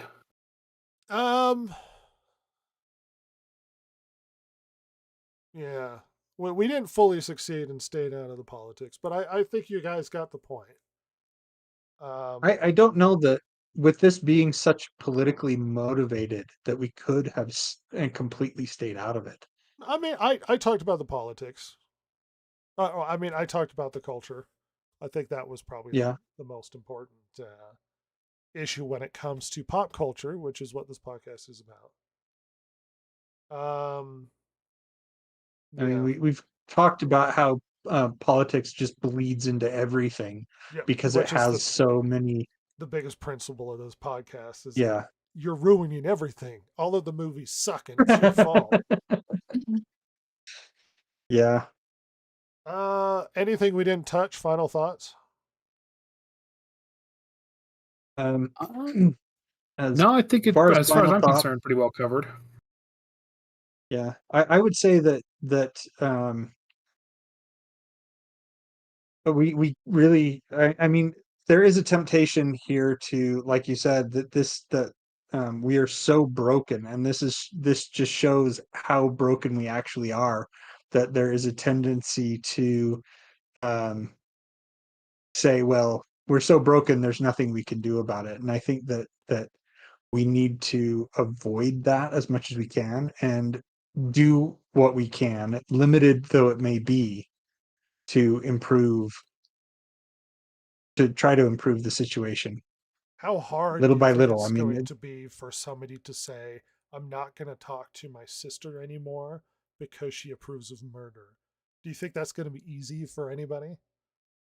no, I don't think it will be, Do you think but I that think that it's person can be necessary. redeemed and understand that morally and ethically that's simply not okay? Or is she so I do. flipping broken? The guy who did it lived in a family that by all accounts was decent and raised him okay.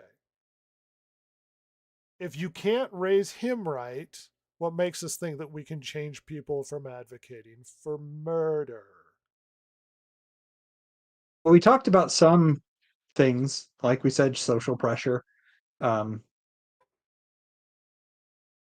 but yeah, and it will. I'm not saying it won't be difficult. It will be insanely difficult. But I don't think that we can just say, oh well, there's nothing we can do about it. I didn't say nothing. I'm just saying the solutions are a century in the making to turn this Yeah, ship around.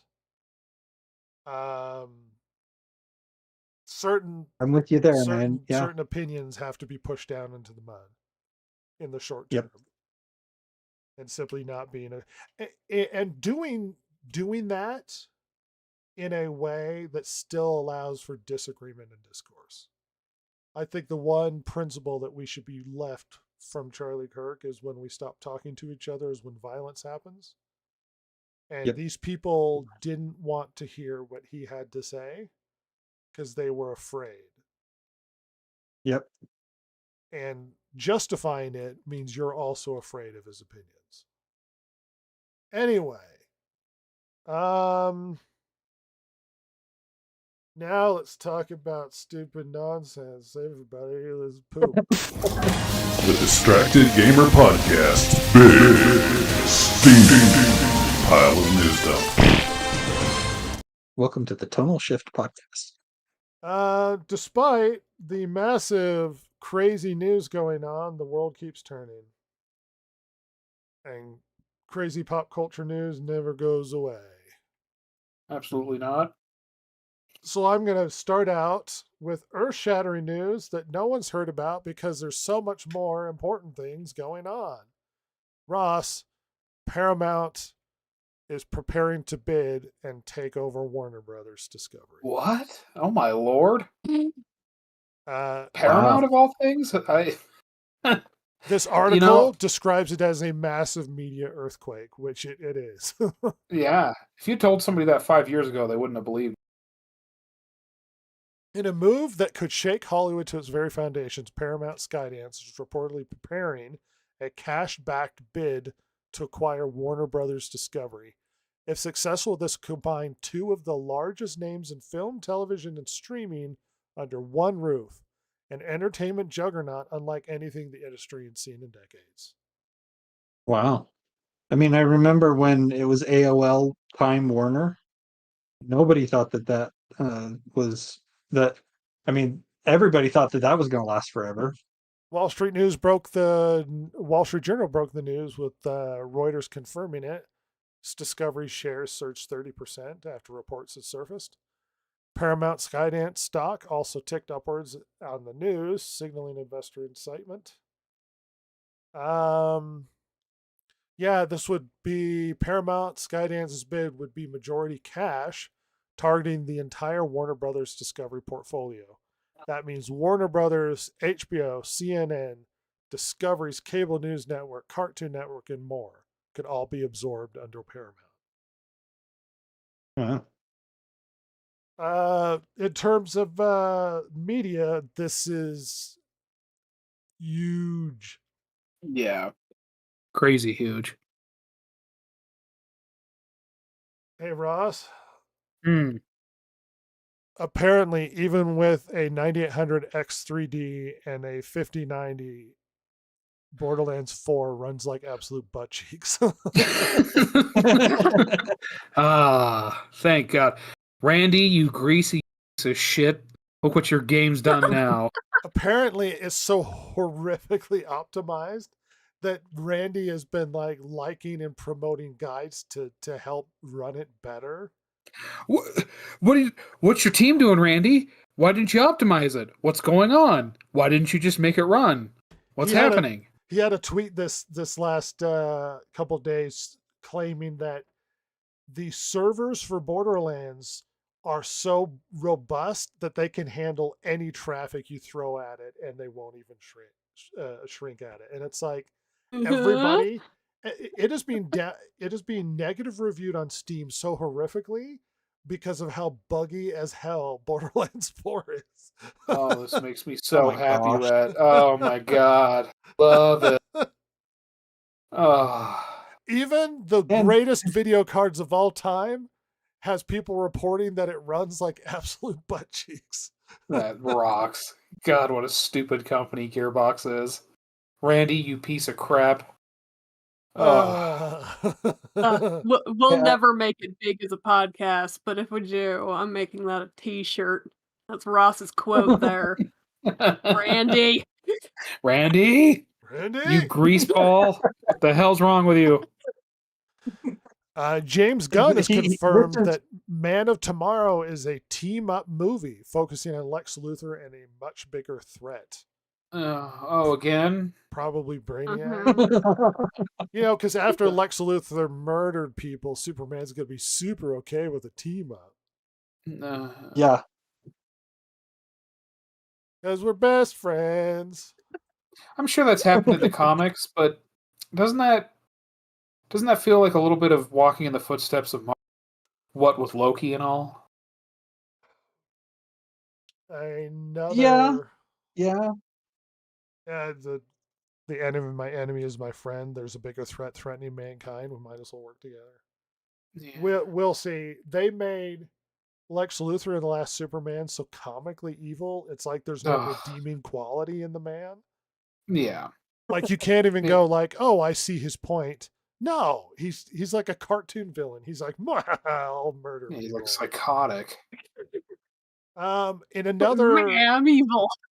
in another earth-shattering piece of news that a lot of people, drinkers talked about it, but it's important to clarify what this means. So the headline is Disney lost $619 million in taking on each Marvel movie over the past 2 years. Now, what this means is the $619 million loss is after phase 3. So after phase 3 into phase 4, it's the $619 million loss. And it's been calculated, people sort of did the math and put it together, that means a loss of 60% of their viewers after phase 3. Oh. Oh dear. 60%. That's really bad, Red. It's Has somebody really said that bad. before with that biting commentary? That's really bad. That's really bad. Oh. Can't spend that. Well, COVID or whatever. Yes. Here's Yeah, a fun with one. COVID. Apparently, a new Texas law is forcing Dragon Ball off store shelves. Finally, somebody's doing something. Take them down a Ugh. notch. I did a lot of reading to figure out what the hell is going on. Essentially, it's targeting depictions of child nudity or sexuality, and they're complaining that it's not specific enough and it's catching things like manga because they're images of Goku as a child just butt naked with his wiener out. I was gonna say that's Yeah. probably from Dragon Yeah. Ball. Yeah. Yeah, so Episode as one. incendiary as the Texas title seems to be, it's more like, well, they should do exemptions, or well, I mean, it's Dragon Ball. It's like, well, because Goku's naked in the book. He in some of Oops. the movies, he's just frontal nude as a child. Yeah. Mm-hmm. Because Japanese standards, as well as standards from decades ago, are vastly different than modern concepts of nudity. Yeah. Well, we didn't know how horrific people were, I guess. Yeah, seriously. A Long Island man has made $2 million selling fake Nintendo products in years-long scheme. Awesome. Do we know the name of this gentleman? Isaac buddy. Lapidus, 34, of Lawrence. Lapidus. I was hoping he'd be a WAP. A Dago, if you will. So, Isaac what are these fake products that he's been selling? Well, Is let's it just see. like a scam, or he says I have this to sell and then doesn't give him anything, or He sold hundreds of thousands of counterfeit Nintendo accessories for popular consoles and games. His scheme was uncovered after Amazon and Nintendo learned that fake products were being sold through 5 Amazon seller accounts. An investigation found that the seller accounts were connected to Lapidus, according to the release.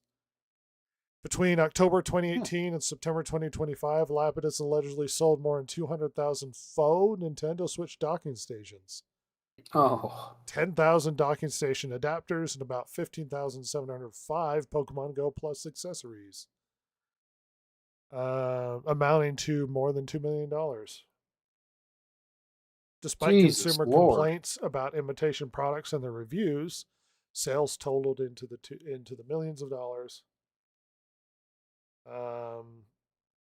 Search warrant executed at the Island Park warehouse, where authorities discovered 46 boxes of Nintendo Switch docking stations, power adapters, 23 boxes of Cool Baby HD video game sets, 33 boxes of Nintendo Pokemon Go Plus accessories. Man, this guy had a little scheme going on there. Good Lord, Yeah. I'll say. That's kind of the problem with Amazon, though. Like, at least with eBay, it's very obvious that you're buying from this particular seller. This particular kind of like, you know what I mean? Yeah. It's easier to parse out. Whereas with Amazon, I mean, they've made it easier over the years, but it's still, I would say, not as obvious. There's Yeah, a lot of this is manipulation that happens on Amazon. like this is not Amazon fulfilling this. This is a third party. It's not as blatant as in, say, eBay. Well, and bot reviews to artificially up the number. Mhm. The weird sales scheme. Do you know about the sales scheme that people do? No. So you know how you'll find stuff on sale sometimes during their like Black Friday or Cyber Monday stuff or whatever, or Yeah. even just normal sales. And let's say you find a product where it's like 20% off. Mhm. What a lot of these companies will do is they'll raise the price. That way, when the sale happens, it shows that it's going down when it's the same price as the previous Yeah. price. Oh God, that's so gross. But they'll raise the price just before the sale kicks in. Yeah. So you might go, "Oh, I'm getting 20% off," where in reality it cost that much a week before. Hmm. That's old school. Jesus. Yeah, and that's pretty widespread on Amazon. Like it's a Oh, common God. issue. Awesome. Good job, Bezos. You're doing great, Jeffy. Send those ladies to. The Heretic Prophet is Naughty Dog's most expansive and maybe the most expensive game the studio's ever made. Oh, okay. Why? Why are you spending that kind of money on it? That seems foolish. This is That's- a new IP. That's a good gamble. That's a That's a great gamble. Concord gamble. Hey, you know what? Everybody reacted really well. Positive. So yeah, Positive. very positively. So I think this is going to be great.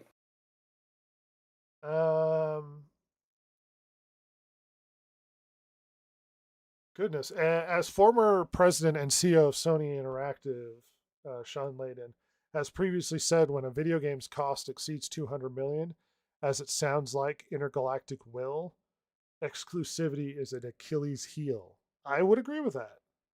Yeah. You need With widespread price, reach.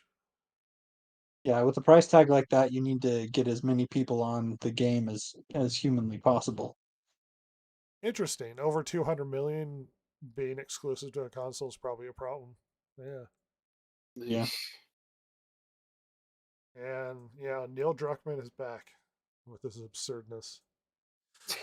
I He's like back, this. baby. I like this article. Legendary Final Fantasy composer Nobuo Uematsu is disappointed with less weirdness in video games. Hey, you know, I agree. that's a fair point. I agree. You know what? Now that you say that, Nobu, it is less weird now, isn't it? With all the music and such. I'm going to read off a bunch of stuff really quickly. Well, I don't care what Simu has to say. What? But he's your favorite Avenger guy. I've Marvel, never even seen dude. his movie. Apparently, he Oh. threw shade at a Superman sequel, even though Shang-Chi #2 still remains unclear. And it's been years since the first one. I was gonna say that's a. Hey, Simu, sweetie, the place where your movie was supposed to do well, everyone thinks Do you they think remember- you're an uggo. Yeah, China's reaction was he's not good looking according to Chinese standards. So funny. They thought he What a was smug fugly. douche he is. I know. Imagine a whole race that you're from is like, yeah, you're not very good looking. You know what? I would love. It'd be like if China, like, made this movie and they're making it for. They get a Caucasian actor to sell this to the West, and he's just kind of fugly. It's like, meh. They get Seth Rogen as the hero. Yeah. Everyone's like, yeah. ugh. Well, I thought you I- liked Seth Rogen. We don't. No, not like that. No. We actually, believe it or not, were recent to the year anniversary of Concord's $400 million failure. Oh yeah, it was like a few days ago, wasn't it? Yeah. Yeah. Oh, I bless the success of that game. It did so. I'm sure it's still going. Oh wait, It's doing great. it's doing great in the trash heap of history with E.T. You know what? Another holiday or momentous moment is coming up. Devastating for the world. September 30th is going to end the final access to AOL's dial-up internet service. No, Oh, I'm no. shocked finally. it still exists. Same here. Yeah, Well, guys, then I need to I tell thought you, they got rid of that years ago. I may not be on the podcast as much then because that's my main form of internet access. That and going down to the the library to string my laptop charger across a couple of aisles, yell at, watch explicit Scream- material in front of children. Stream on the internet.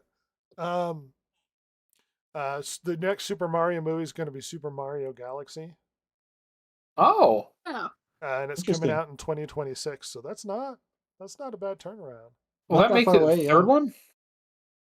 Well, technically the third Mario movie, the second one in the animated. In the Oh, saga of Chris Pratt. oh, yeah. And Seth Rogen as the Donkey Kongs.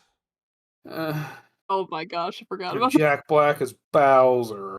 Bowser. There's a reason I haven't watched that Bowser. movie. I wonder how these regular New York plumbers are gonna get to a galaxy. Where's Wario at? Where's my boy? my boy?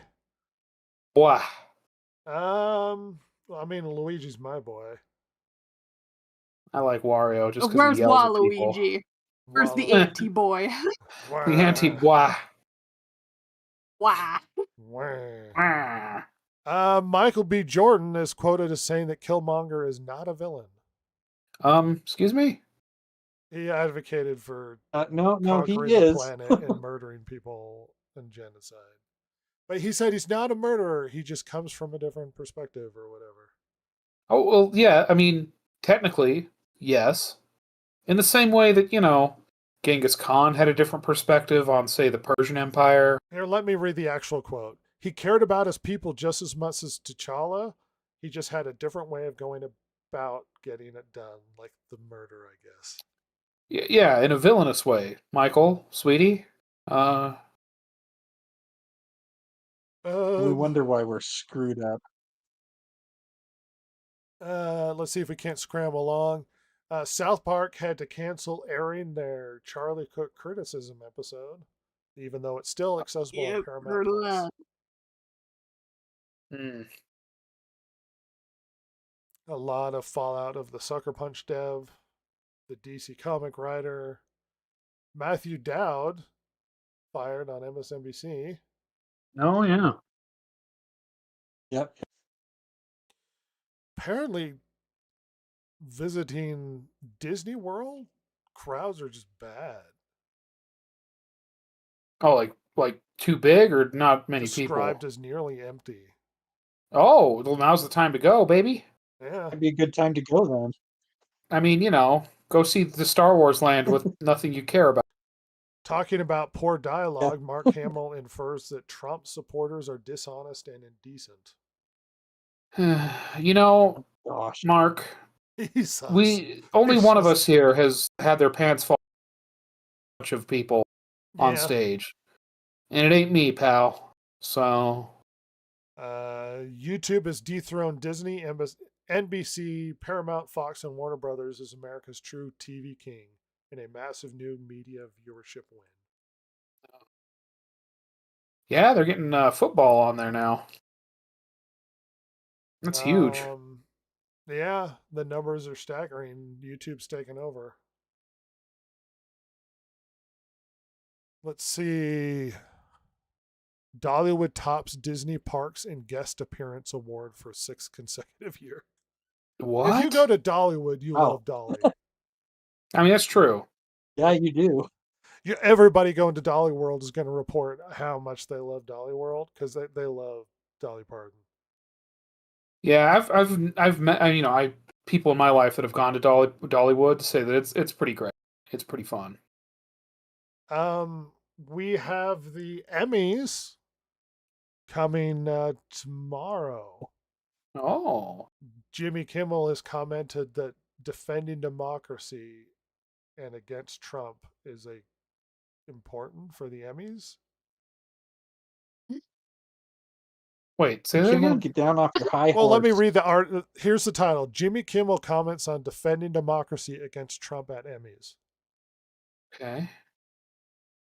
That's I what bet- we want you to do, rather than tell us which actor did really well in which TV show. Get over yourself, you moron. Well, I love comedians tell me how they think. That's great. Instead of make funny. You know what's funny? I watched Yeah, Seth seriously. Meyer react to the Charlie Kirk thing, and it started out great. He was like, "Any violence is terrible. This is a horrible event." Yada. I was like, "Great, great." And then he goes, "Which is why we should implement new gun control." And I'm like, "Oh." I know, and it's so funny because everyone's like, That's what I people said from- right at the start. Well, it's just spinning it for your own political purposes as opposed Yeah. to dealing with the tragedy at the time. It just makes you out to be a political opportunist. Mhm. Conjuring Last Yep. Rites has topped global box office breaking horror records. Ross, how'd you like The Conjuring? I mean, it's funny because I've seen the first two of the actual Ed and Lorraine, movies. But I've not seen the third one, and then I watched this last one. It was okay. Yep. It was a little silly in part. The first two is okay. I like two. Number 4 is, Was it basically how I describe it as kind of dull? It feels like I've seen this movie before. Oh, absolutely. I mean, that's and maybe that's why because is that a Blumhouse one? Yeah. Or is that Maybe they're very wise and going, I think we've milked this udder. It's time to move on. It's time for The Last Rites. Yeah. I was looking forward to this. Darn it. It was I mean, all it's- right. If you Yeah, like it's a them. good movie. Go Yeah. go watch it. It's fun. Scary It's Mirror. not bad. I love the Conjuring movies, but I'm so afraid it's going to turn out like Red Door. They really drag their No. feet through the first bit of this. Oh my lord. And they spent a lot of time with like the side daughter story and her relationship, and it's just like, just focus on the family and how spoopy it is at their house. Yeah, I was gonna say that was the one weird thing. And to be fair, I guess like they're focusing more on the family. This is their swan song as far as film. Well, it But- felt like did exactly how I describe it. It felt like they should have played the like I hope we had the time like at the end of it. Yes, with like the creepy like face popping up every now and then. Yeah, because it had a lot of like, we're wrapping this up. This is the final film. Remember these people from the other movies, everybody? They're all together. Yeah. We're talking about our previous cases. This is the final one. And it's like, is this a graduation movie? I mean, honestly, right? Like, I like how they got the least Italian-looking guy to play the daughter.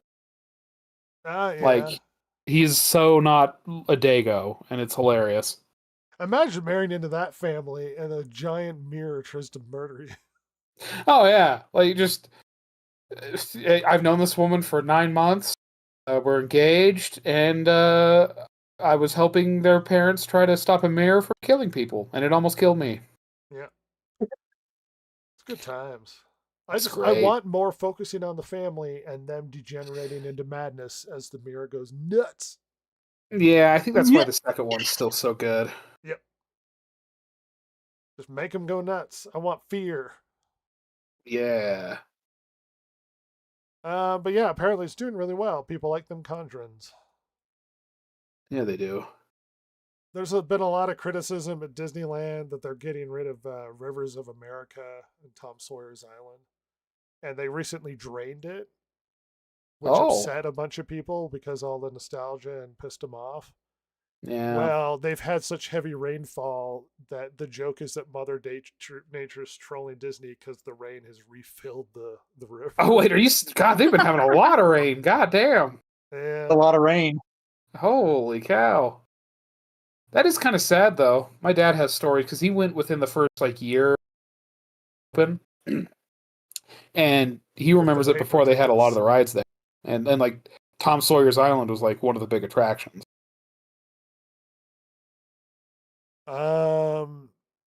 Former Xbox vice president admits that Game Pass causes problems as media admits 3 million players is not 3 million sales. Yeah. Yeah. It's true. Cracker Barrel suspends restaurant redesigns. Oh, did they now? Wow. Maybe it's because Go. Cracker Way to Barrel go, is Cracker Barrel. is more about atmosphere and less about you can buy old fashioned food, though that's a part of it. Yeah. Needs to feel like a Cracker Barrel. This is one of the things that obviously when we talked about this before, there was a whole deal about the CEO being woke and whatnot. And maybe she is. I don't know. I like to think a lot of this is that the CEO is completely out of touch. The clientele that the Cracker Barrel serves, and she just came in and was like, okay, we need to change this and this, without actually looking at their target demographic and who they served and whatnot. Because it just seems to me that a lot of times when CEOs come in, they're like, this worked well at my last company, so I know it's going to work well here, and they just start implementing things rather than taking the time to actually sit down and review what the business is about and who their target audience is, and find out about all the stuff that they're doing well, and then move on from there. Spend 6 months to a year just letting it be, just getting immersed in the culture, getting immersed in the actual running day-to-day business kind of stuff, and then maybe look at implementing changes. But most of the time, the CEO, they just come in and they start slashing and burning and whatever else, because they're like, no, I know where this needs to go. I had success at my last business, and like, the last business you were in was not the business that we're even in right now. So how can you think that the principles and whatever else that you implemented in your last business are going to work here? We're in a completely different business. Apparently, California accounts for half of the gaming layoffs. Wow. I wonder if California is a great place to have businesses. Ubisoft had multiple layoffs here recently because Ubisoft's doing well. Good times are happening over there, I'll tell you. Yeah, I mean, I'm just trying to decompress from the drama from before. But yeah, most of the news seems to revolve around the topic at hand and the massive devastating effect it has had on our culture. And we're just living in it. Games should be more weird. Uematsu. Yeah, they should. They really should. Well, it's been an exciting time. Why don't we end with the fun nonsense of what we've been up to this week? Silver, what have you been up to? The homeworks and the school? Oh, the homeworks, and I watched a thing. Oh, what did you watch? Can't believe I did this. I watched K-pop Demon Hunters. What? Is it good? Is it chart? Do you love it? No, you don't. Oh. Or do you love it and you're upset that you like it? I'm shocked I actually was okay with it. It's a popular show. The thing is, looking at it critically, it needed more story and detail. But it is a good, wholesome, like, family movie. I can say that. Do you see the appeal? And gosh darn it, the songs are catchy. Yeah? Freaking 4 of the top 10. Darn you, Saja boys. Darn you. Oh, good for you, Silver. You and your pretty demon boy selves. Hate you. Conforming. Good for you. Next thing you know, she's gonna be acting like a normal girl and crushing on boys. And so what next? Going Just to besides Lady Loki. Gaga concert or Taylor Swift? You can become Oh, a Swiftie. totally.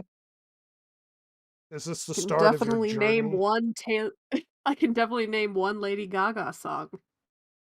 Poker Face. Oh, that was by her.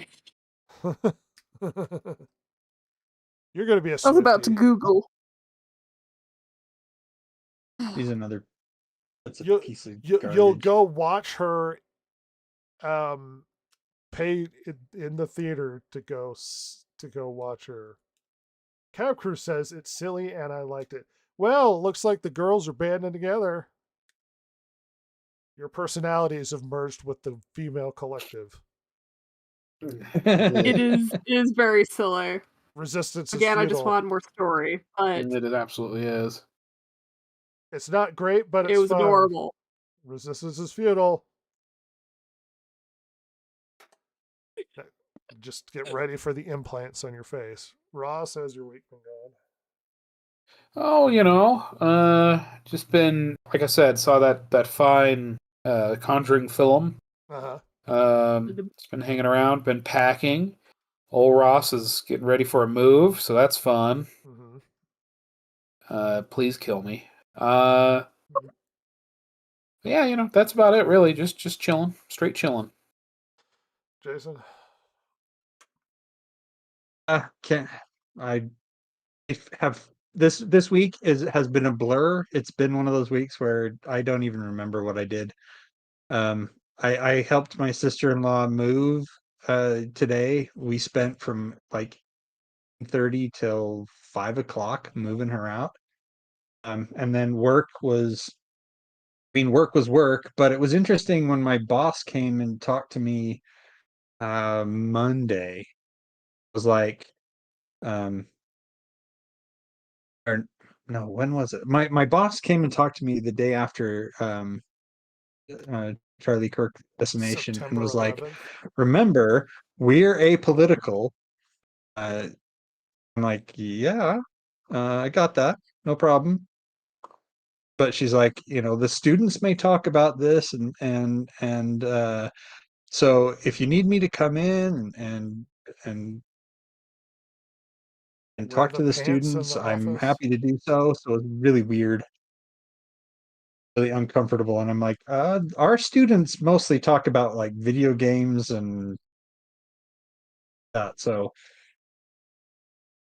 I have still been watching random silly shows, and I have done the unthinkable. Well, I've been planning on doing this for a while. I'm going through the Final Fantasies. Oh my lord! I'm starting I at kind of thought one. you were going to say I also watched K-pop No. Demon Hunters. No, maybe I'll watch it this next week just so we can laugh about it. But I started at one, and I'm going up. I recently beat Final Fantasy 2, and now I'm on 3. I'm moving up through the Final Fantasies. Just it's kind we're of not going fun to see going through the originals. Rhett's going to, Yeah. Disappear into his dungeon, and we're not going to see him for weeks at a time. I As think he I played grinds it through for all the. quite a bit of a day, but I think I beat 1 in about a day. Oh wow! 2 took a few days. It wasn't Yeah. aggressive playing. I think once you hit like probably 4 or 5, it's going to start getting a little bit more intense. Yeah, quite a bit longer. Mm. Yeah. I just barely started 3, but yeah, the journey begins. It's one of those I always wanted to play the originals, like the old games. It's like, I'm doing it. I'm gonna do it. Good times. But I also appreciate you guys for coming to listen to this podcast. We do appreciate it. We do appreciate it. I always sound like those weird YouTube shows. Like, comment, subscribe. Look, here, let me describe why that's important. Liking and commenting on the video exposes it more to the algorithm, allows more people to see it, and spreads the podcast more easily. Mm-hmm. So if you do like it, Yep. comment, subscribe, or whatever. Everybody who's on this podcast doesn't like this podcast. That's I right. make sure to like it. Well, that's me and Silver, and the podcast itself likes itself.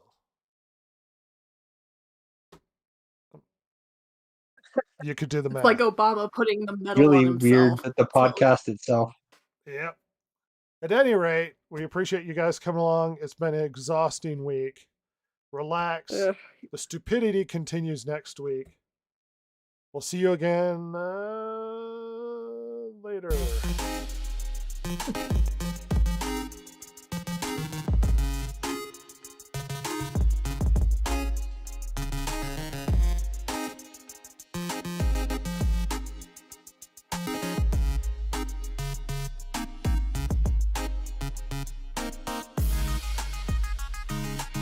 If you like the show, follow Rhett, Jason, Ross, and Silver, the world's most lethally stupid internet personalities, on Twitter at DG Podcast or on Instagram at Distracted Gamers. If you liked or hated what you heard here today, you can email them at thedistractedgamers@gmail.com and share your feelings. Not that Jason would care, since he hasn't any, of course. Oh my God, it's so juicy.